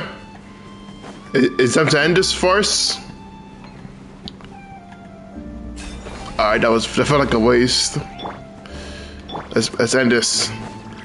You're going down, sinner! You're going down, boy!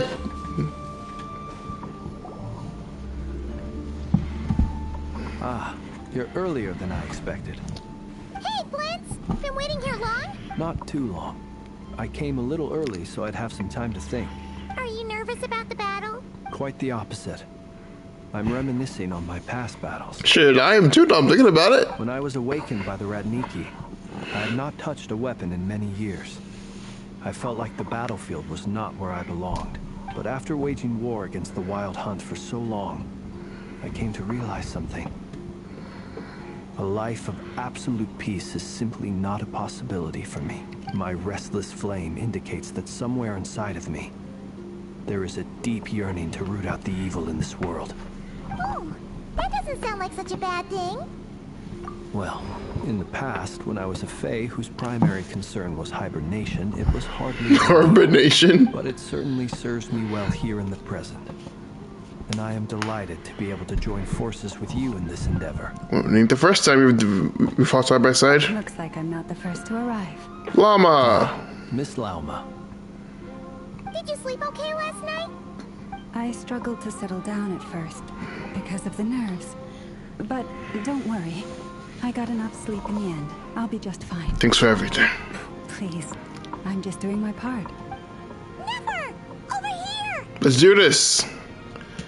Bank plan's underway. Ino asked me to relay a message. She said Aether will be on high alert and keep a close watch over all secondary districts where defense is required. This is awesome. Support as necessary. Meanwhile, Ino herself will provide range support to us directly, using her latest invention. Excellent. My thanks to all involved. The chest set's looking a little unstable. Uh-oh. It won't hold him much longer. We should be prepared to engage at a moment's notice. Okay. No sense sitting around waiting. Let's make the first move while we still have the option. I agree. Paimon, find a safe hiding place. Stay safe, buddy. Got it! Be careful, Traveler! I'll try. Hey, he spoke again.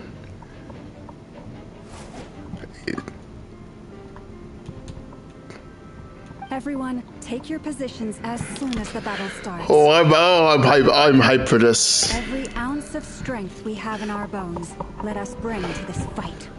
That's you, Aether. Use all your elements this time, please. Ready? Let's go. Let's do this. I've seen all your futile ploys before. You have become the authors of your own demise. I wouldn't be so sure about that. You are merely a moment of sport before I tear down the moon. Not if we stop you first. Why is he Hydro? Let's end this, Reaver. Stay on your toes. Yep, you too. Let's do this. Wait, why are we Hydro? Hold on, hey, hold on a second. Why are we Hydro? Oh no, oh no. I mean, at least the talents are maxed out, but why not let me use Pyro? Pyro's objectively better than Hydro. I know. Oh God. He's fast. Okay, he's a little too fast for my liking. Get some lunar bloom going. The moonlight, observe, trace, hunt them down. Close your eyes. The moonlight betrays you. Yeah, you kind of missed. Can't hide the truth. It all futile. Over the everlasting forest. You can do this.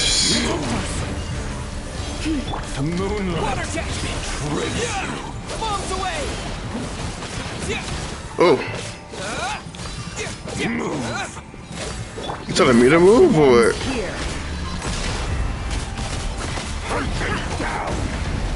Alright.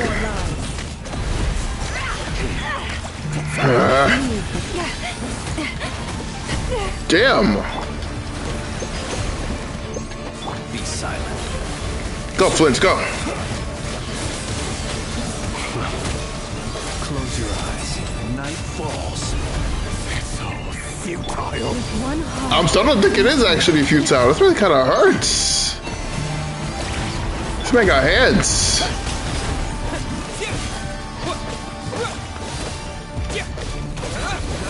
The moonlight betrays you. It all adds up. Absurd. Forest, protect us. What's he doing? So shall it end. What's he doing? The moon will protect you. Which one is llama? There's too many deer.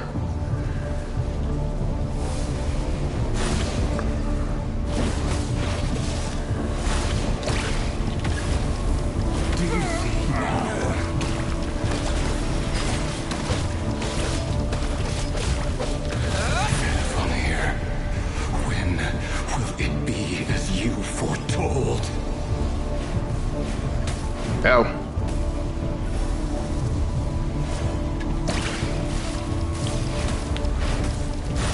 There you are. Water jet. Not welcome here. Let's take him down. You poor last lamb. Can't hide the truth. Go. The mystery unravels. Observe. The long sleep beckons. Be silent. Observe. Damn. Distance. Stay your hand. Ow. Go. This is. Move. For the everlasting forest. It all adds up. No more left. Go. Futile. Is it futile though? How? It all adds up. The deception ends here. I still love that ult, by the way. Damn. He's still holding back. Oh God.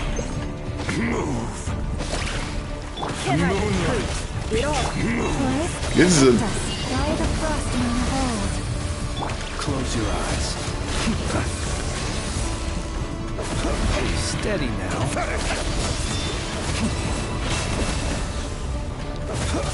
Water jet. Look out.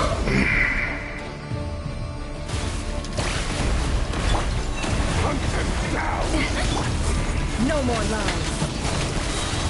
The mystery unravels. The moonlight betrays you. Go. For the everlasting forest. Blocking with this cape, that's just cold. I'm sorry. Like, blocking with your cape, that is just cold. That is so hard. Your little game of heroics is over. Pew pew gun. Pew pew attack. Who wants to go first? Me. I call dibs. Get back here. Oh no, phase 2? Phase 2? Oh shit.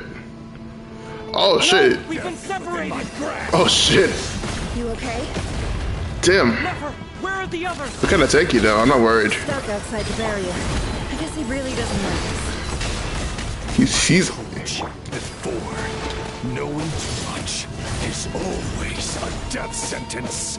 maybe, but Be careful what you wish for.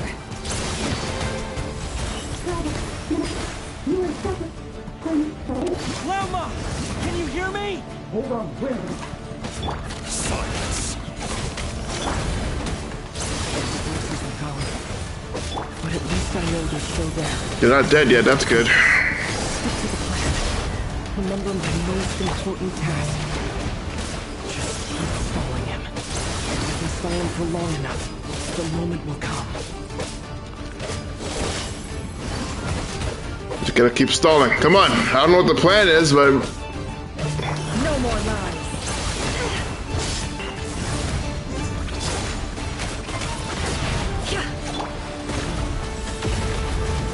pew pew. Take that. It all adds up. The deception ends here. Yeah, get back here. I missed. My water burst is so ass. The hydro burst is so ass.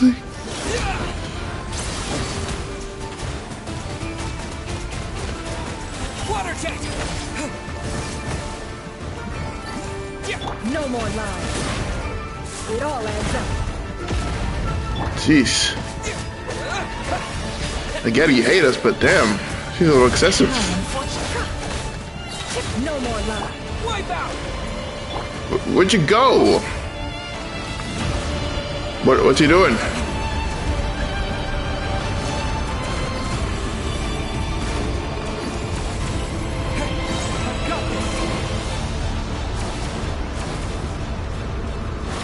We can do this. What's our plan? Just block it?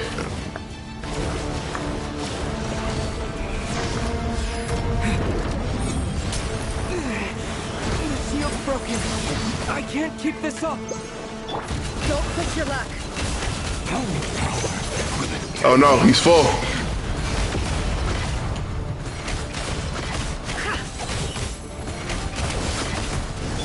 Go! Can't hide the truth.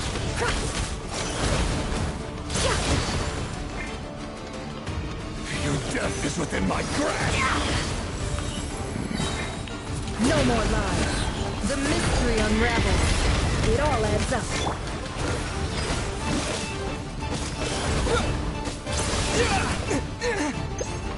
There we go.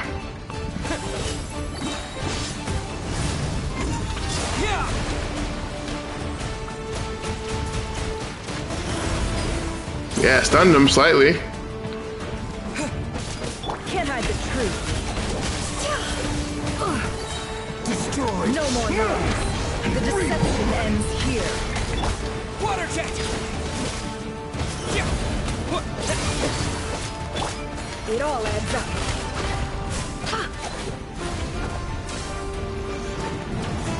Again.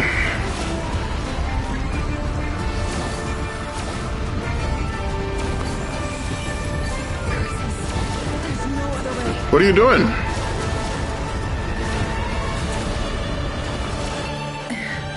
What's this?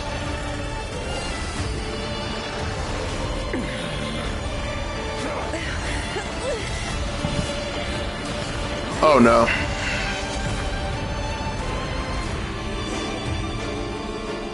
The only way to defeat Rarer is to borrow his own power. That means Columbina will have to disappear while you two bear the brunt of his attacks. You have to hold on. Find a way to keep him focused on killing the two of you. This is nuts. Oh shit. Your eyes are bleeding. Oh shit. Soon you will be powerless to resist. And then I will reduce you to dust. But that dust will plague your memories. Come on. Keep holding on. Any other tricks up your sleeve? Let's see them. As entertaining as they are. You've backed yourself into a corner. You don't fool me. I see your fear clear as day. I have to stoke his rage. Make him unleash everything. You fear what you could never defeat. You fear the thought of never being able to save your beloved. You cannot win the fight against fate, Rerir. Is that what you think? Well, now it's your turn to feel afraid!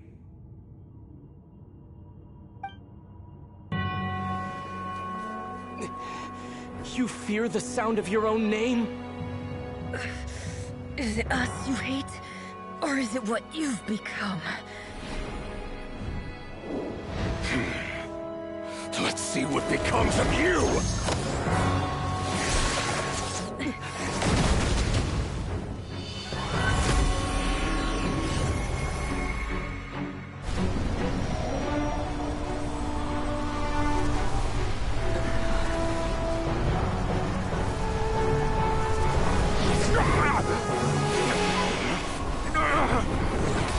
What's happening? That power. I've seen it before.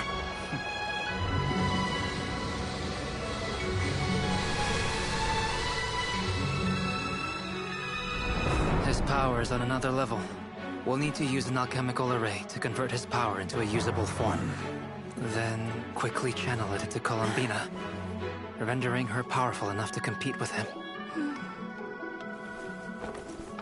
I'll join you. I can help. If I release enough abyssal energy into a confined space, it'll create a potential difference, allowing us to extract a huge amount of elemental energy. Next, I'll synchronize with everyone's minds using pyro, then give you temporary access to their abilities and fields of view. But it won't last long. Can you see? Well enough. So, we have a student of Gold Rhine-Daughter in our midst. How about that?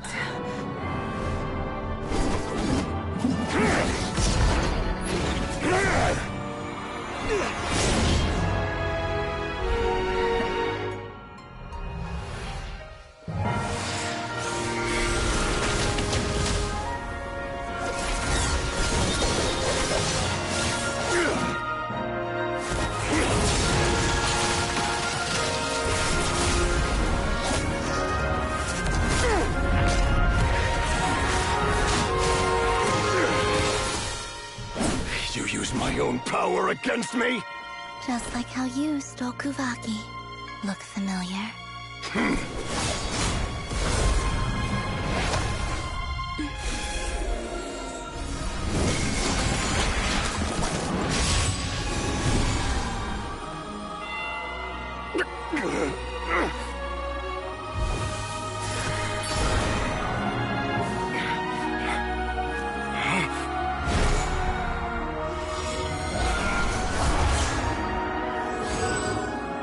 Don't you realize? You don't have the power to hold that gate open. I don't, but someone else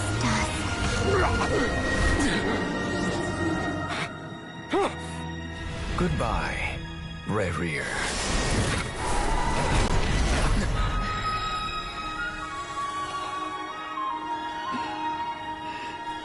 We won.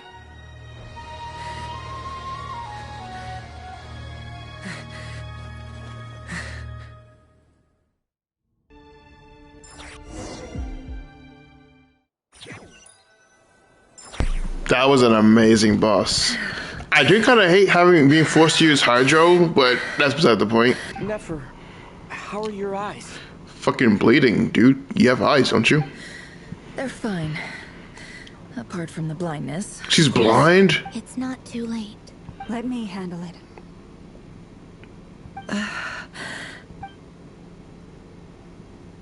Oh yeah, it's like her blood can heal. I forgot about that.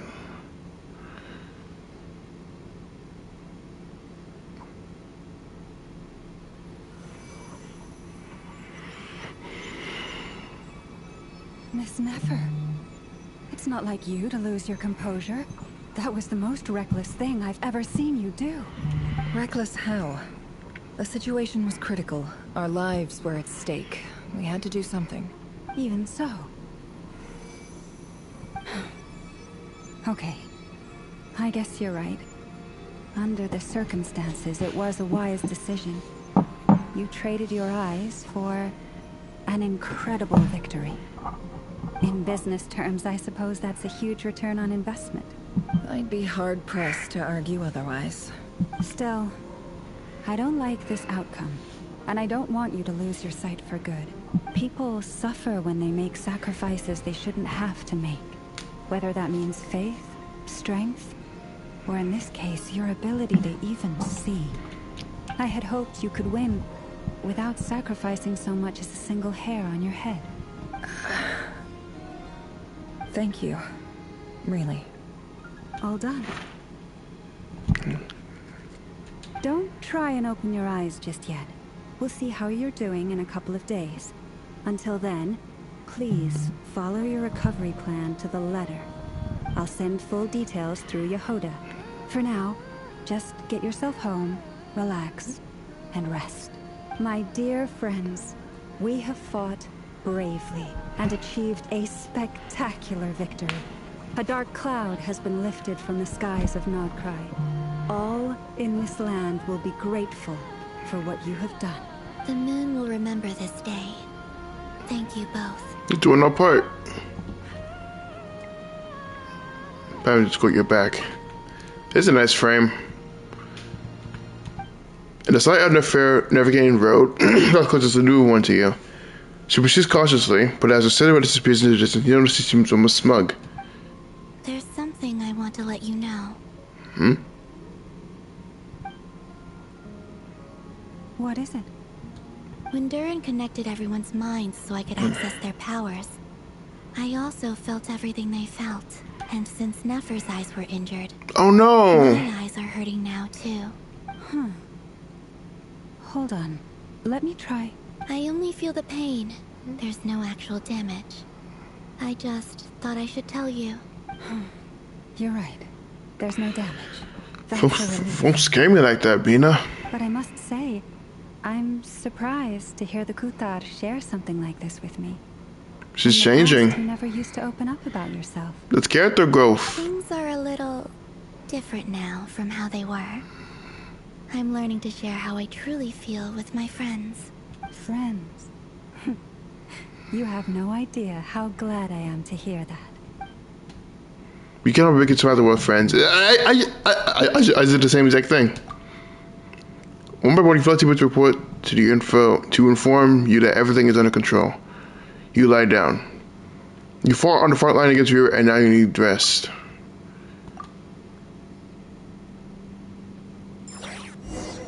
Someone tells me it's not over. We're not done with him yet.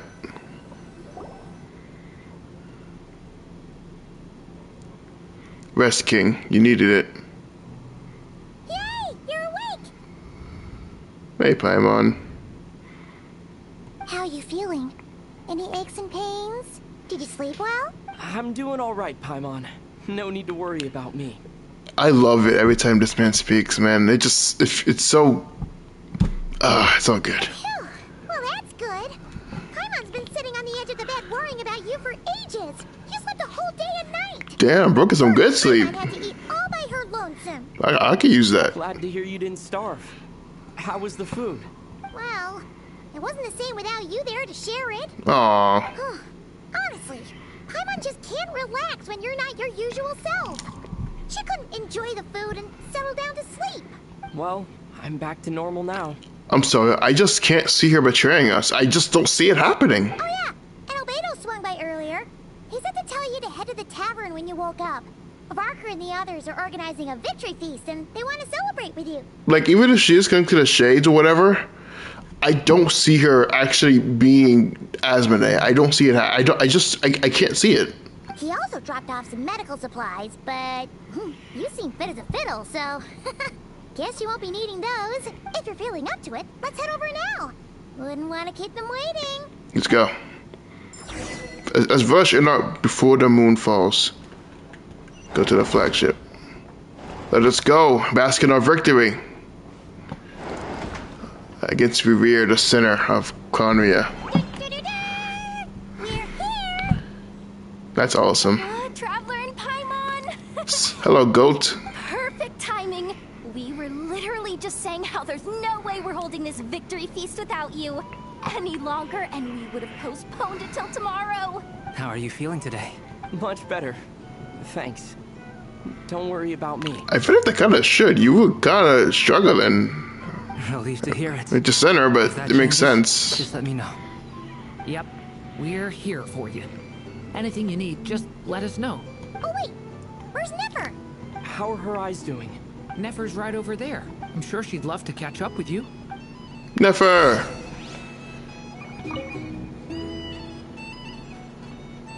Wait, did I just repeat the cutscene? Oh god. That was an accident. I didn't mean to repeat the cutscene. Perfect. How are you feeling today? Much better. I didn't mean to repeat the cutscene. I didn't think. I thought we were doing some different dialogue. I'm sure she'd love. Okay, let's try this again. Dory's here. Hello, you. Recovered from the battle? Mostly recovered. Thanks. Come on, what do you mean? Of course I'm gonna ask. I care about my friend's well-being. And we are friends, aren't we? Okay, she's like really warming up to me now. Get yourself a drink. You've more than earned it. In fact, today, your drinks are on me. Lord Sangama Base got you covered. Wow, really? What about Paimon? Has she earned it too? You didn't fight. You didn't almost die. Well, you haven't been through quite as much as the Traveler, but... what the heck, sure. Yay! Wow! Drinks on Dory! What a historic day. Hey, keep your voice down, or everyone else is gonna want in too. You... Have you heard anything I've been saying recently? Doing business in Nod-Krai has been an absolute nightmare. I'm buying for everyone. Oh, okay. Paimon will speak more quietly. Jeez. That's more like it. Don't you forget. Lord Sangama Bay doesn't just go around buying drinks for anyone and everyone. Yeah, I've warmed up to her. Farka! I thought of 1,000 ways to congratulate you, but now you're here, words are failing me. The honorary knight stuns and speechless once again. He did a salute. Well said. The honorary knight showed us all how it's done. The other knights tell me that Mondstadt was the first stop on your journey. All of us are truly delighted to count you as our friend. I'd like to thank you for supporting the Knights of Favonius, and also for helping us save Nod-Krai. Don't mention this, sir. Nonsense. Of course I'm gonna mention it. This is more than just business. It's a relationship. And there can be no relationship without showing gratitude where it's due. They were homies. Is Dane and Columbina here? Dane is here! Hold on. Dane! I see you've recovered. You bet. Snooze his way to a full recovery. No much better. Thank you. Glad to hear it. A healthy body is paramount. Nothing else in life is possible without it. So take it slow. You can't afford an injury. I'm glad you helped. Paimon too. You really saved the day when you swooped in to open that gateway. Right, like that was cold. I came to accept that although Rerir was my friend in the past, here and now, he was an enemy that must be defeated. Though I will never fully understand what happened between us, I could not let this crisis deepen any further. We fought a very necessary battle. And you played The your freaking part. pet is in the way. The pet is... Thank you. And I will tell you, you get through this. Yeah. And if you ever need to talk, just remember, we're always here. I'll do that. Is Bina here?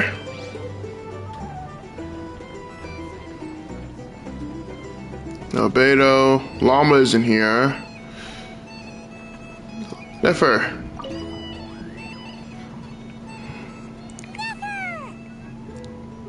Traveler, Paimon, are you recovering well? Much better, thanks to a good rest. You're looking well too. Turns out that moon chanter has some real talent after all. My eyes were mostly recovered after just a couple days rest. I can actually open them again now.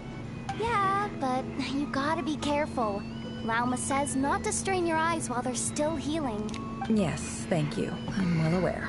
Yehuda? Oh, what? Could I borrow you? Where did you come from? I was looking for you. I didn't see you. Oh, sure. Coming. Did you hear that? I gotta go help Lauma for a second. You guys chat among yourselves. I'll grab us some drinks on the way back. Paimon, you still like them sweet? She can't drink. She's like 6. Make it extra sweet, because Paimon's earned it. Sure thing.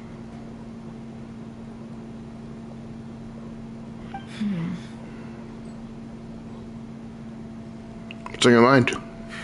The Raker of Solnari. Kind of a snake, don't you think? More like a wolf. No, definitely a snake. A poisonous one who spewed his venomous hatred everywhere. Anyone who seeks revenge out of hatred for other people has become a snake. That's something my dad used to say. Perhaps. I'm sure it sounds like a very wise and open-hearted perspective to your ears. But me? I think hatred is a perfectly justifiable emotion. What else is left when everything you depended on in life gets stripped away? Something's gotta fuel that drive to keep on living. If you're worried about me, you can nip that in the bud. I'm not someone who gets stuck in the past. It's just... I suddenly feel like I was wrong to call my father a liar. He was just a fool. That's why the Academia turned their back on him. And why the other tribes ganged up on him. Oh, Father. How much better things could have been if you were a skilled liar. Look at the Ibis King. Thoth is a fiendishly cunning liar. And yet, strangely, he feels more like a father to me than my real dad ever was. He's never brought it up, but I'd bet he feels the same way. Why else would he give me the power to perceive the truth, while at the same time training me in the art of deception? Well, King Deshret banished him to Aru, which is essentially a prison, and posed 3 questions to him. He promised that he'd have his freedom if he could find the answers. His response was to take on a physical form and approach me, hoping that I could become his envoy and search for one of the answers on his behalf. Did he really think I'd fall for that? He's stuck there. He can't make me return what he gave to me. So that's enough for you to decide he's nice, is it? He's a prisoner, and he was scared. So he decided to perform some good deeds to win people's approval. He lives in fear because he's a deceiver. How is Rerir any different? You can't work as a spy your whole life and expect a happy ending. It's preposterous. Yet I can't say I don't understand it. Liars live in the darkness of their own making. But it's still human nature to want to go on living. They say that a liar's soul is the most worthless thing in the world. What do you think? Oh, really? Well, it takes a very kind person to find compassion even for liars. If you ask me, the soul of a liar really is worth nothing.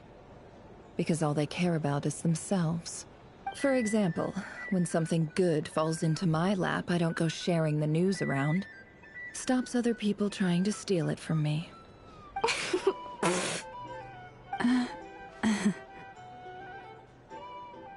So be it. They have sharp ears. I can't keep anything from them.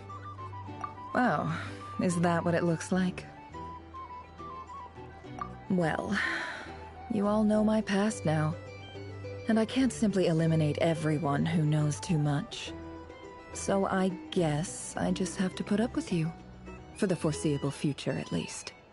When you find yourself in a situation you can't control, the safest play is to keep calm and start monitoring everyone involved like a hawk. In the intelligence world, you need to have a sense of perspective and play your hand accordingly. If you understand what's at stake, please ensure my secret is safe with you. I trust you'll respect my wishes as a friend.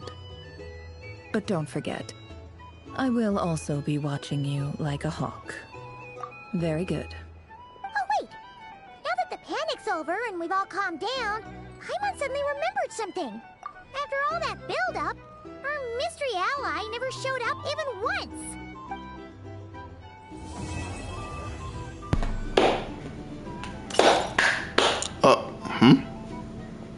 Huh? Am I imagining things? What's that?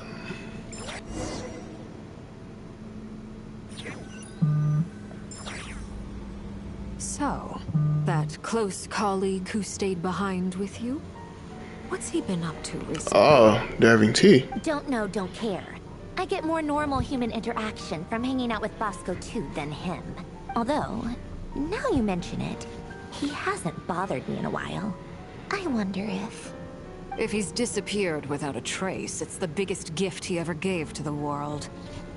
But I somehow doubt that's what's going on. What are you talking about? He won't lie low forever. So we'd better stay on guard.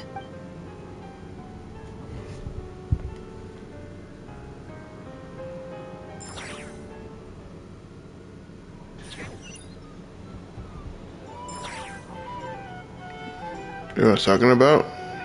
Yeah, okay. How have you been holding up? Any adverse reactions? If you start to take a turn for the worse, Tartaglia? make sure you tell me right away. You don't need to worry about me, Grandmaster. I'm fine. I mean, I barely did anything. Oh, he's so humble. What? You're too humble, young man. You played an indispensable role in the battle for Nod-Krai. We can't thank you enough for your support. Sometimes, when people praise you, it's because you deserve it. The best thing is to accept it calmly and with grace. It's important to learn how to respond to words of admiration. Let's do a quick demonstration. Albedo, that was an incredible feat of alchemy. The pressure was on, but you worked flawlessly at lightning speed to get the job done. Thank you. I can't take all the credit, though. Durin played a big part in forming the alchemical array. See? Did you catch that? A masterclass in how to take a compliment. Oh, okay. Yeah, I did work pretty hard to help prepare for the battle. No point denying that. Hey, you guys! Hey, look who's bounced back. Looking good, Traveler. Seems like you've recovered. You won't need to take any more medication. What? Wait. Where's our element? Where did our element go? What the fuck? Can I get you a drink? Huh? You know how to order at a bar now? Oh no. Learned a lot recently. Where did your element go? Did you turn off your batteries? What happened? Handling a drinks order is ridiculously simple compared to alchemy. Don't worry, I'll blend into society yet. Paimon believes it. You're clearly a fast learner, just like your brother.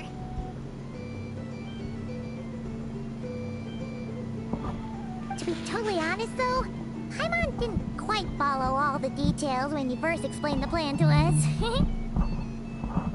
Don't worry, that's completely understandable. Unless you're a student of alchemy, it's hard to grasp the principle and how the process works. To put it in the simplest terms, we saw how our enemy stole the power of Kuvaki.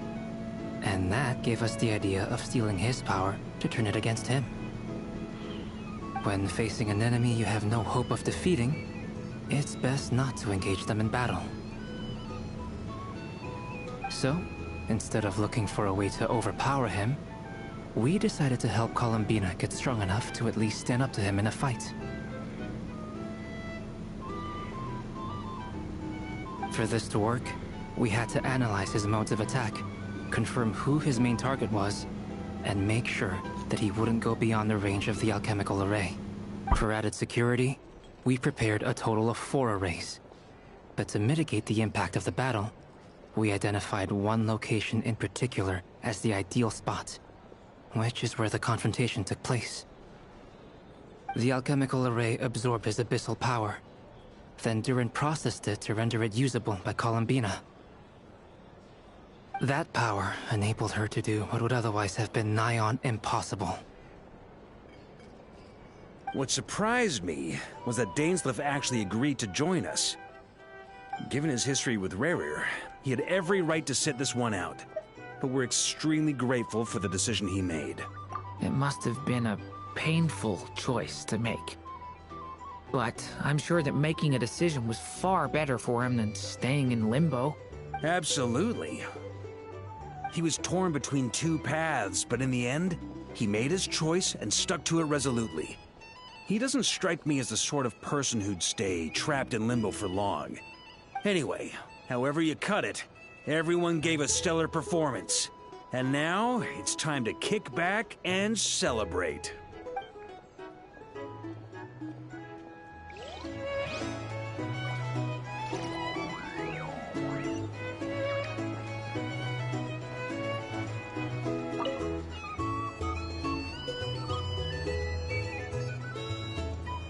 Ah, Lord Sangama Bay.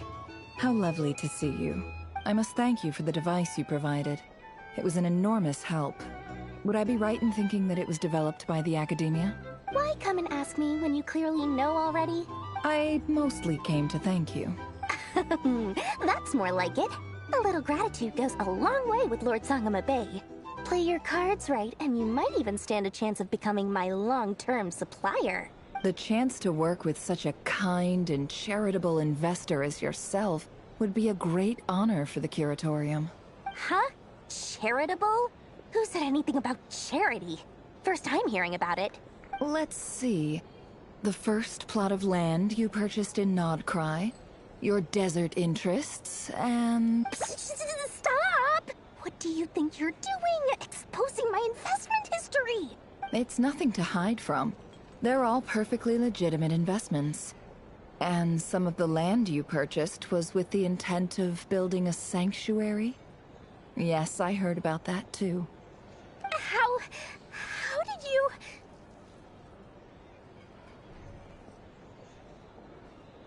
You're a curious case, Lord Sangama Bay.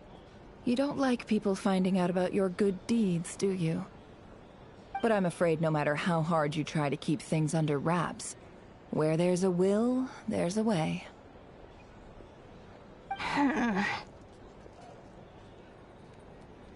You did it for Sumeru, didn't you? It was empty land that was gonna go to waste otherwise.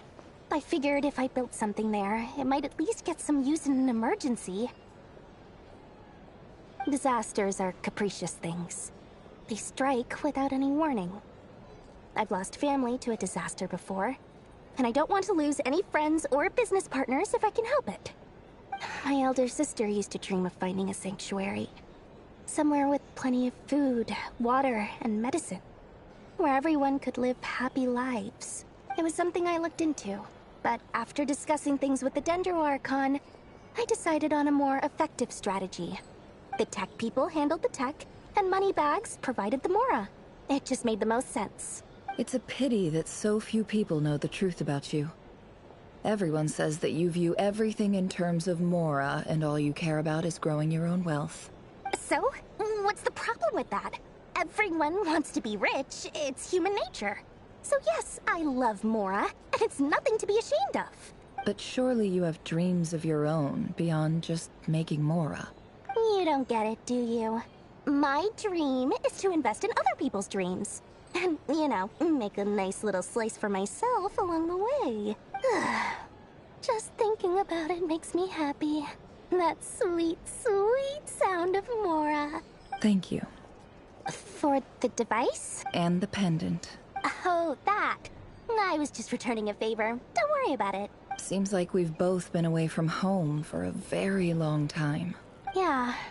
So long that I barely remember what my family even looked like.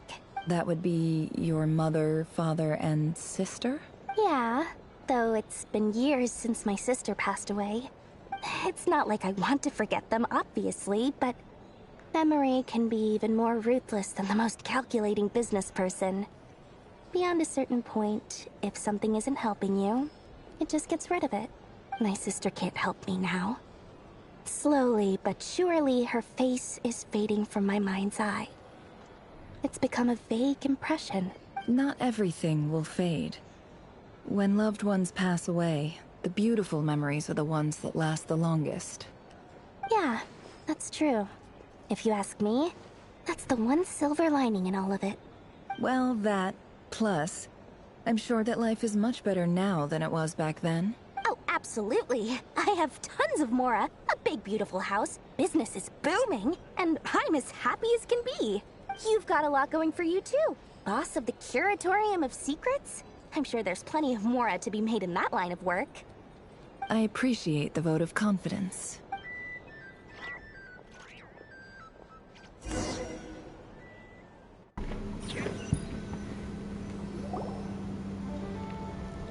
Oh.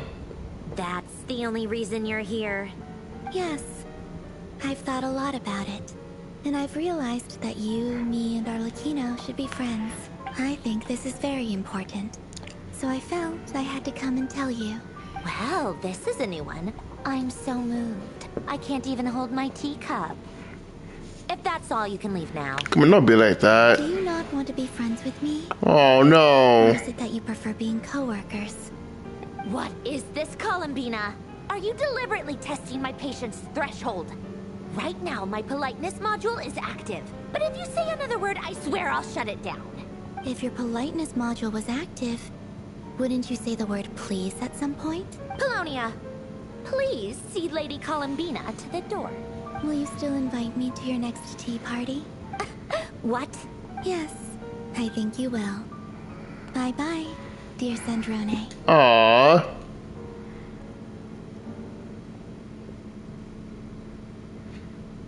So, what's up? How's it going? Last time, the Wild Hunt escorted you out. Would you rather I handled it myself this time? You are not beating me in a fight. I hope you understand that. We just wanted to, see how you were doing now that it's all over. Why? Out of concern for my safety? I hope you didn't seriously think that the Rahier of Solnari would be able to lay so much as a finger upon me, given how prepared I was. He was even aiming for you. Mostly because you kind of helped us out, so we just wanted to check you were okay. Looks like all your robots are fixed, huh? Oh, don't you worry about that. Tea time is already a write-off. The visitor before you managed to kill my appetite. If you're in the mood for tea, go ahead and help yourself. Otherwise, it's going to waste. My coasters are still missing in action, though. Use this notebook instead. Whoa! Pretty hefty notebook. Look at all those calculations. You can ignore those. They're just dumb scribblings. I doodle and write in my free time. Sometimes I remember the distant dreamlike past. Sometimes I imagine the far-flung future. And other times, I grit my teeth and note down all the crazy nonsense going on in the present. Some people do the crosswords in the newspaper. This is my equivalent of that. Trying to predict the future is like daydreaming. And writing about the present just makes me furious. The past is my favorite. If nothing else, it's already set in stone, so I don't have to rack my brains trying to figure it all out. Huh. Although, having said that, the only vaguely interesting memory in my past is probably that guy they call Lord Artificer. Who else? Pretty much all the mecha and Fontaine are his personal handiwork. Wait, are you saying you know him? Like, personally? As a friend? I mean, I guess we were friendly enough. Yep. In fact, I'm probably the only normal person left who knew him at all. We used to chat occasionally back when he was still around. But Before he passed away, he asked me to destroy all his manuscripts. I honored his request, but I did read through everything first before destroying them. I mean, I couldn't let the genius of Lord Artificer Alain Guillotin disappear like that. Would have been such a waste. So, that's where the formulas in your notebook are from? I just told you. Those are my equivalent of crossword puzzles. They're just dumb formulas that I solve for fun when I'm bored. Alain's work was like epic poetry. The formulas in my notebook are just silly little riddles in comparison. Not that there's anything bad about them. I mean, at least, solving those riddles isn't going to hurt anyone. Except me, 'cause I lose a few brain cells in the process. Anyway, while we're on the topic, I might as well tell you about what happened to him and his friends. Alain Guillotin had two close buddies, Renee and Jacob. They spent their childhood years together in the Narzissenkreuz Institute. They were all quite competitive, so there was some rivalry between them. But it was a friendly rivalry. But beneath the friendship and the rivalry ran something deeper, a sense of nostalgia for the past. Unfortunately, childhood would end, the prophecy would come true, the apocalypse would arrive, and the future would never be.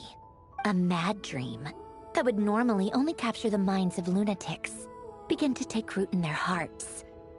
A dream of saving the world. And if Renee and Alain had been people of lesser wits, that dream would probably have ended up as something for them to joke about in their older years. But alas, they were some of the sharpest minds around. They nurtured that dream with the full power of their intellect, and it grew into something that ate away at their souls. The first of them to fall under its spell was Renee.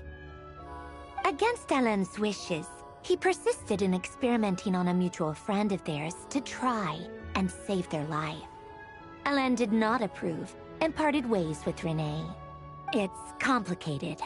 Alain wanted to believe that Renee only did what he did for the sake of their friendship. But when he told me about what happened, I could tell he still had some suspicions about Renee's motives. Perhaps the seed that would grow into a nightmare had already sprouted in Renee's mind. Even then, the next time they met, Renee's soul had been completely engulfed by the dream of salvation. His futile attempt to change the tide of fate only resulted in a wave that swallowed up the world, even before the apocalypse came. And although that wave died down eventually, I hear that it just recently came back with a vengeance. As I understand, Renee wanted to live out his dream of salvation once more. But I'm told that the attempted resurgence finally died out for good. At long last, Renee awoke from his deluded dream. Though of course by then it was far too late. What do you think of Renee? Do you admire his transcendent genius? His view that any price was worth paying to achieve the lofty goal of saving the world? Or do you despise him? Dismiss him as an evil madman who wrought havoc on the lives of everyone around him as he pursued his delusional dream? Same difference, really. Just a matter of perspective. What a cop-out. But I suspect you'd have a more incisive and insightful answer if we dug into it further. I don't like fanatics who give up their whole lives for their ideology. Nor do I like fools who let their delusions take control. Maybe I could understand if Renee had just been an ordinary person. But he had a sage-like intellect. And still managed to get himself lost in a labyrinth of his own desires. Anyway, that's enough about Renee. Now, moving on to Alain Guillotin, the Lord Artificer.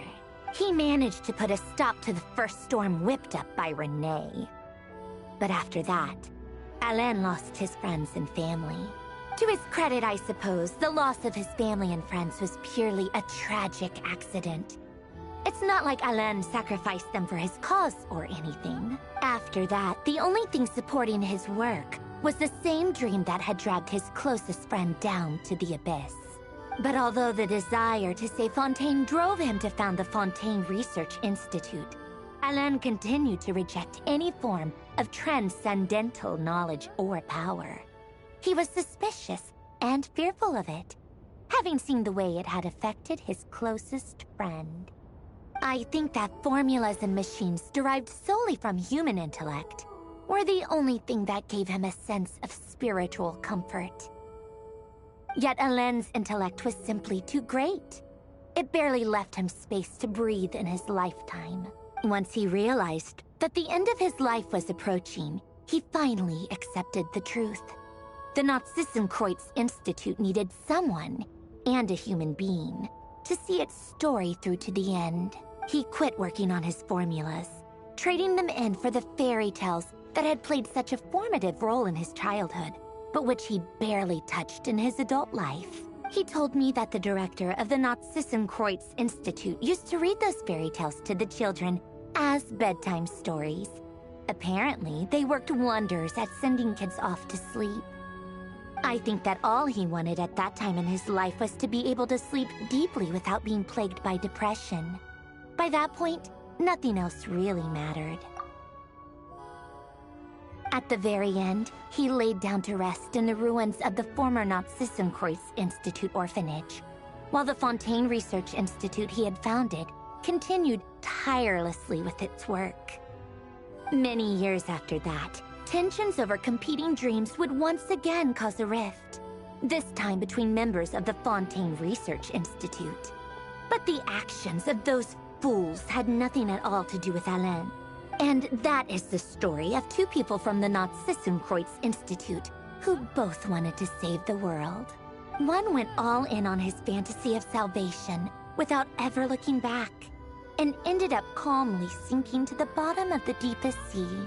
The other sought desperately to burn bright in his life, even though he wasn't sure where he was going. I do sometimes wonder, why is it that people like them have such grand hopes of saving the world? Even the grandest tree starts as a tiny seed. So perhaps, for each of them, their mission to save the world began with a very simple desire: to save themselves. They were young children with friends and family who mattered to them, desires to explore the meaning of life, ambitions to have a successful career. They didn't want to see all of that taken away in one fell swoop. Or maybe they just wanted to find something to anchor themselves within the chaos, to stop them getting quietly swept away by the storms of life. But instead, the search for their own salvation took them down the rocky road laid out by fate. Do you think the desire to save oneself is enough of a justification to try and save the world? Sensible answer. Glad to know you've got your head screwed on straight. Alain would disagree, though. I asked him the same question back when he was in his prime, putting all of his energy into his work. Yes, it's enough. No elaboration, just a quick, short answer before getting right back to his work. He was always that way. All right, tea time's over. I owe Arlecchino a favor for telling me these stories. I'll have to bring a whole sack of gifts the next time I visit the House of the Hearth. I'm gonna go tinker with Polonia now.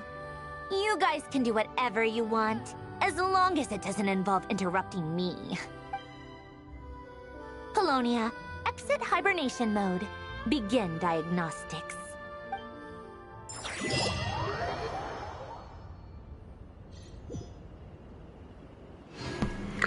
And that is that.